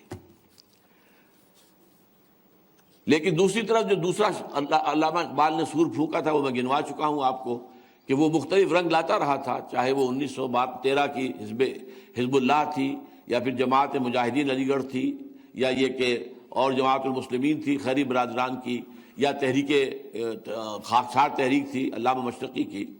لیکن یہ کہ اس کے بعد فائنل ایک شکل ہمارے سامنے آتی ہے، 1941 میں مولانا مودودی سامنے آتے ہیں۔ تھوڑا سا پس منظر مولانا کا آپ کے سامنے رہنا چاہیے۔ وہ متکلم اسلام تھے، بہت بڑے پیمانے پر انہوں نے اس دور میں جو مسائل مسلمانوں کو پیش ہوتے ہیں مغربی تہذیب کے تصادم کی وجہ سے ان کے ضمن میں وضاحت کی ہے، اور بہت معروف ہو چکے تھے اس وقت تک۔ مسلمانوں کی علیحدہ جداگانہ قومیت پر ان کی پوری مکمل ایک کتاب تھی۔ گویا کہ اقبال نے جو بات فلسفیانہ انداز میں کی تھی 1930 کے خطبے میں، اس کو ایک فصیح اور سلیس زبان میں تفصیل کے ساتھ بیان کیا مولانا مودودی نے۔ یہی وجہ ہے کہ اگر قائد اعظم کو بلایا ہے لندن سے تو دکن سے بلایا ہے علامہ اقبال ہی نے مولانا مودودی کو۔ لیکن یہ کہ مولانا مودودی اس کے بعد مسلم لیگ سے مایوس ہو گیا کہ یہ خالص ایک قومی تحریک بن گئی ہے، اور اس کی قیادت بھی ایسے لوگوں کے ہاتھ میں آ گئی ہے کہ جن کے پاس دینی علم نہیں ہے، لہذا وہ سامنے آئے۔ 1941 میں انہوں نے جماعت اسلامی قائم کی۔ اس کا ہدف کیا رکھا؟ حکومت الہیہ کا قیام۔ اسی لیے میں اس کا تسلسل کہا کرتا ہوں کہ تسلسل جو ہے وہ 1912 1913 والی جو حزب اللہ تھی مولانا آزاد کی، اسی سے جڑتا ہے کہ 1941 میں حکومت الہیہ کے قیام کے لیے جماعت اسلامی قائم ہوئی۔ بعد میں اس کا عنوان بدل گیا اقامت دین، اللہ کے دین کو قائم کرنا۔ نمبر 2، اس کا مرکزی اصول کیا تھا؟ اس میں صرف وہ لوگ شامل ہوں جو پہلے اپنے وجود پر دین کو نافذ کریں، پھر آئیں میدان میں۔ نمبر 3، اپنے آپ کو منظم کریں، اور منظم کریں ایک ایسی جماعت کی شکل میں جس میں سب مطاعت ہو۔ لیکن یہ ہے کہ میرے نزدیک افسوس کے قابل بات ہے کہ مولانا مودودی نے بیعت کا نظام اختیار نہیں کیا۔ وہ جو ابوالکلام آزاد نے اختیار کیا تھا، وہ جو اقبال نے اختیار کیا تھا، لیکن یہ کہ مولانا نے جو بھی حالات ان کے تھے، وہ ایک علیحدہ مسئلہ ہوگا، وہ تو پھر مورخ کا کام ہے کہ وہ تاریخ کے جو ہے اوراق چھانے نکالے کیا وجہ ہوئی۔ نمبر 4، طریقہ کار میں 2 باتیں تو بالکل واضح تھیں کہ پہلے ذہنی اور فکری انقلاب لانا ہوگا۔ وہ ذہنی اور فکری انقلاب، لوگوں کے ذہن اور فکر میں تبدیلی آئے، ایمان پیدا ہو، یقین پیدا ہو، اسلام کے اوپر اعتماد پیدا ہو۔ پھر ان کے عمل میں تبدیلی آئے، عملی اور اخلاقی انقلاب، غلط اقوال اور غلط جو کردار ہے وہ جھڑ جائیں پتجھڑ کے پتوں کی طرح، اور ایک صحیح اسلامی کردار وجود میں آئے۔ اور پھر جو ہے خود بخود یہ جو ان کا کتابچہ ہے اسلامی حکومت کیسے قائم ہوتی ہے، 1940 میں یہ لیکچر دیا تھا اسٹریچی ہال علی گڑھ میں۔ پھر خود بخود جو ہے وہ ایک نظام بدل جاتا ہے، وہ خود بخود نہیں بدلا کرتا، اس میں ایک خلا تھا۔ اور اسی وجہ سے مولانا مودودی نے ایک تو جیسا کہ میں نے عرض کیا کہ وہ غلطی کی کہ بیعت کا نظام اختیار نہیں کیا، اور دوسرے یہ کہ وہ پھر انتخابات 1951 میں 1941 سے لے کر 1951 تک ایک خالص انقلابی اصولی اسلامی جماعت کا نقشہ تھا، لیکن اس کے بعد سن 51 میں پنجاب کے صوبائی الیکشن میں حصہ لے کر اور گویا کہ وہ انہوں نے راستہ اپنا بدل دیا، اب ایک اسلام پسند قومی سیاسی جماعت بن گئی۔ جماعت اسلامی جب یہ رخ اختیار کر گئی تو اگرچہ اس وقت میں جب جماعت میں شریک تھا، یعنی میں اپنی تھوڑی سی اگر میں اپنا بھی تعارف عرض کر دوں، اقبال کے ساتھ میری وہ نسبت بھی ہے کہ مسلم لیگ کی تحریک کا بھی میں ادنا کارکن تھا، چاہے میں طالب علم تھا ہائی اسکول کا، لیکن مسلم اسٹوڈنٹس فیڈریشن ضلع حصار کا جنرل سیکرٹری تھا اپنی 9ویں اور 10ویں جماعت کے دوران۔ پاکستان بننے کے بعد یہاں آ گئے، مولانا مودودی کھڑے ہوئے مطالبہ لے کر کہ یہاں پر اب دستور اسلامی بننا چاہیے، میں جماعت اسلامی کے ساتھ بطور ہمدرد شریک ہو گیا۔ آج کل یہ اصطلاح استعمال نہیں ہوتی جماعت میں، آج کل ہوتا متفق، رکن اور متفق۔ پہلے تھے یہ 2 درجے رکن اور ہمدرد، پھر ہوئے 3 درجے رکن ہمدرد متفق، اور پھر وہ درمیان میں سے ہمدرد نکال دیا گیا۔ اس کے بعد میں سن 55 میں جماعت کا رکن بھی بن گیا، لیکن میں یہ سمجھ گیا تھا کہ یہ اب غلط رخ پر پڑ گئی ہے، اب یہ قومی سیاسی جماعت تو بن گئی، لیکن اب اسلام کا یہاں پر نفاذ اس راستے سے، الیکشن کے راستے سے ناممکن ہے۔ چنانچہ پھر میں نے وہاں سے علیحدگی اختیار کر کے جو پھر کام شروع کیا وہ سب آپ حضرات کے سامنے ہے۔ وہی 2 کام، اقبال کا کام قرآن کو لوگوں کے خصوصاً پڑھے لکھے لوگوں کے ذہنوں میں اتارنا تاکہ یقین والا ایمان پڑھے لکھے لوگوں کے اندر پیدا ہو جائے۔ نمبر 2، بیعت کے اصول پر ایک تنظیم قائم کرنا، اور اس میں وہی لوگ ہوں جو اپنے وجود پر دین کو قائم کریں، اور ایک امیر سے بیعت سب اطاعت لے کر اور وہ جماعت میں قائم شامل ہو۔ اور نمبر 3 یہ کہ اس میں الیکشن کا راستہ نہیں، بلکہ جس کو اقبال نے اپنے 2 اشعار میں بیان کیا ہے، بڑے پیارے اشعار ہیں یہ، اور میں کہا کرتا ہوں کہ نہ معلوم کس کیفیت میں تھا اس وقت اللہ کا یہ بندہ جب اس نے یہ شعر کہے ہیں۔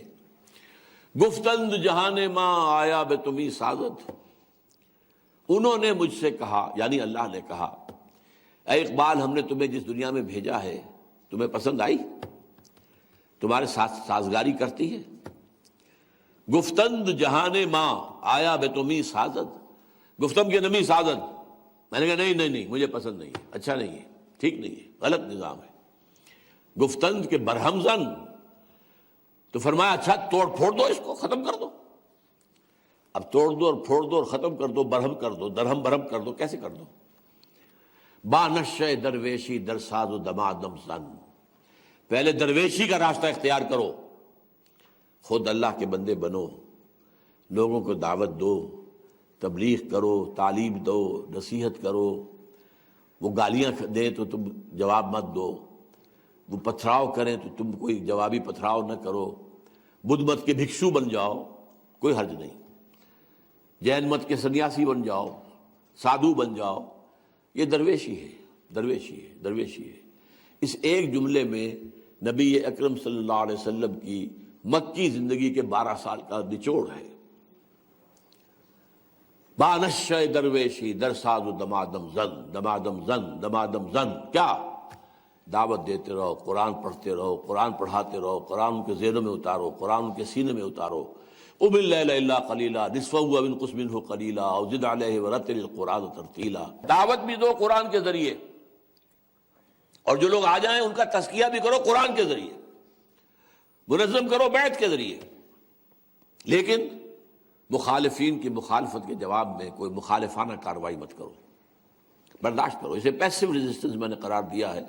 میری 2 کتابیں اس موضوع پر موجود ہیں، رسول انقلاب کا طریق انقلاب، یہ ذرا مختصر ہے اور نسبتاً عام فہم ہے، اور دوسری ہے مفصل منہج انقلاب نبوی، حضور کی پوری سیرت کا تجزیہ ہے کہ آپ نے کن مراحل سے گزر کر یہ انقلاب برپا کیا تھا۔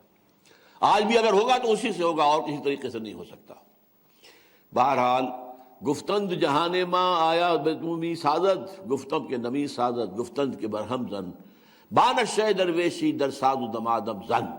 چوں پختہ شوی، جب پختہ ہو جاؤ، تیار ہو جاؤ، تمہارے پاس تعداد بھی لوگوں کی کافی ہو، وہ واقعتاً اپنے وجود کے اوپر بھی اسلام قائم کر چکے ہوں، وہ بیعت کر کے نظم کے اندر آ چکے ہوں، اپنے آپ کو دے چکے ہوں، اپنے آپ کو ڈسپوزل پر دے چکے ہوں اس ڈسپلن کے، جب یہ کافی مقدار میں، کافی تعداد میں ہوں، تزکیہ بھی ہو چکا ہو، تو پھر اپنے آپ کو ٹکرا دو بر سلطنت جم زن، اپنے آپ کو سلطنت جم پر دے مارو، اب ٹکراؤ ہوگا۔ یہی انقلاب کے 2 مرحلے ہوتے ہیں۔ پہلے کوئی فکر ہوتا ہے انقلابی، اسے پھیلاؤ، اسے عام کرو، اس کو لوگوں تک پہنچاؤ، پھر جو قبول کر لیں انہیں منظم کرو، پھر وقت آ جائے اگر مناسب طاقت فراہم ہو گئی ہے ٹکراؤ، چاہے وہ زار کی فوجوں سے ٹکرانا ہو اور چاہے وہ قریش مکہ اور ان کی فوج کے ساتھ ٹکرانا ہو، وہ ٹکراؤ تو ہوگا۔ آج کے دور میں البتہ ایک ٹکراؤ کی نئی صورت پیدا ہوئی ہے، اس لیے کہ مسلح تصادم جو ہے کسی انقلاب کے لیے وہ فیزیبل نہیں رہا۔ اس لیے ظاہر بات ہے کہ جہاں آپ انقلاب لانا چاہتے ہیں وہاں کوئی نہ کوئی نظام تو ہے، اور اس نظام کے اندر جو ویسٹڈ انٹرسٹ رکھنے والے ہیں وہی ہے کہ جو اوپر حکمران بن کر بیٹھے ہوئے ہیں۔ آپ میدان میں آئیں گے تو ان کے پاس تو فوج بھی ہے، پیراملٹری فورسز بھی ہیں، ایئر فورس بھی ہے، اور نہ معلوم کیا کچھ ہے، پولیس ہے، جیل خانے ہیں، عذوبہ اور اذیت خانے ہیں، یہ سارے کے سارے جو ہے موجود ہیں، اور تم نہتے ہو، مقابلہ کیسے ہوگا؟ جوابی کارروائی کیا ہے؟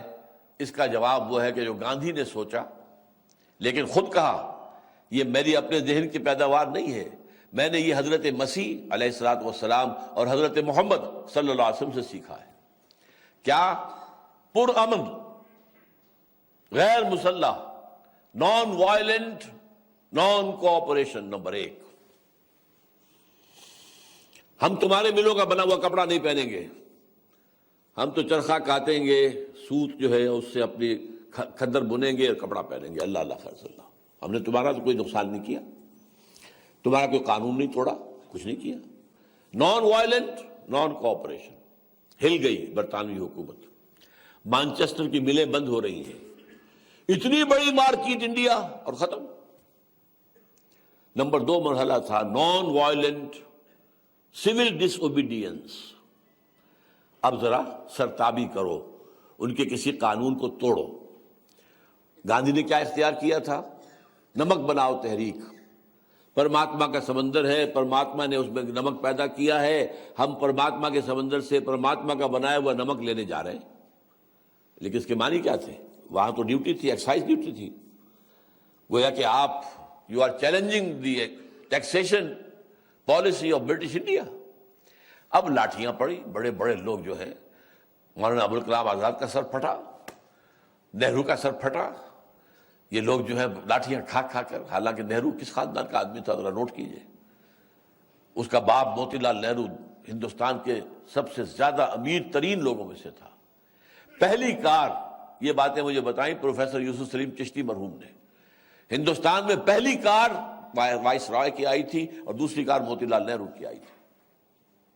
وہ موتی لال نہرو، اور یہ پنڈت جواہر لال نہرو جس کے کپڑے جو ہیں وہ پیرس سے سل کر آتے تھے، وہ جواہر لال نہرو، انہیں لاٹھیاں کھائی ہیں، مارے کھائی ہیں، پولیس کے لاٹھی چارج کا جو ہے شکار ہوا ہے، جیلوں میں پڑا رہا ہے، اور اس کے بعد جو ہے تھرڈ سٹیج جو ہے انڈیا میں اس کی ضرورت ہی پیش نہیں آئی، اس لیے کہ سیکنڈ ورلڈ وار کے بعد برطانیہ عظمیٰ جو تھی وہ خود ہی سمجھ چکی تھی کہ اب ہمارا یہاں پر ممکن نہیں ہے ٹھہرنا، وہ جانے کا فیصلہ کر چکے تھے، بلکہ انہوں نے ٹائم ٹیبل رکھا تھا سن 1948، وہ تو اس سے بھی ایک سال پہلے 1947 میں یہاں سے چلے گئے۔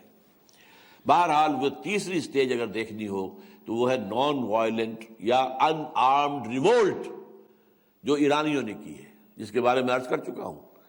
میں جب گیا ایران ایک ہفتے رہ کر آیا، یہ آج سے 5-6 سال پہلے کی بات ہے، اور لوگوں نے کہا کہ ہمارا انقلاب جو ہے وہ تو اقبال کا انقلاب ہے، اقبال کی شاعری ہے، اور وہ بڑے محبت بھرے انداز میں کہتے ہیں مولوی اقبال لاہوری، مولوی اقبال لاہوری، مولوی رومی کہلاتے تھے تو مولوی، وہ مسٹر اقبال نہیں کہتے، علامہ بھی نہیں کہتے، مولوی اقبال لاہوری، اور ان کی شاعری نے ہمارے اندر جو ہے یہ دمخم پیدا کیا، ان کی شاعری نے ہمارے اندر جذبہ پیدا کیا۔ یہ جو جماعت جو ان کے ہاں تھی، وہ جو ڈاکٹر علی شریعتی کے جو تھے مجاہدین خلق، وہ اصل میں اس کی جماعت تھی، اور انقلاب میں بڑا رول اسی کا ہے۔ بہرحال تیسرا نتیجہ اس کا جو تیسری سٹیج یہ ہے، یہ راستہ ہے کہ جس کے اوپر چل کر کسی اسلامی انقلاب کی آغاز کا ہو سکتا ہے، لیکن یہ کہ اس کے لیے جماعت جو بننی چاہیے اس کے جو اصول ہیں وہ میں نے آپ کے سامنے بیان کر دیے۔ باقی آپ میں سے ہر شخص کا اپنے سوچنے کا معاملہ ہے، غور کرے، فکر کرے، سوچ و بچار کرے۔ اگر کوئی بندہ مومن غیر اسلامی ماحول اور نظام کے تحت زندگی گزار رہا ہو، اس کا فرض عین ہے کہ وہ اس نظام کو بدل کر اللہ کے دین کے نظام کو قائم کرنے کی جد و جہد کرے، اور اس کے لیے لازم ہے، جیسے نماز فرض ہے تو اس کے لیے وضو لازم ہے، اس طرح اس جد و جہد کے لیے التزام جماعت لازم ہے، اور جماعت کے یہ اوصاف ہیں جو علامہ اقبال کے پیش نظر تھے، جس کو کہ آپ اس کتابچے کے ذریعے سے زیادہ تفصیل سے سمجھ سکیں گے انشاءاللہ۔ سبحانک اللہم و بحمدک، نشہد ان لا الہ الا انت، نستغفرک و نتوب الیک۔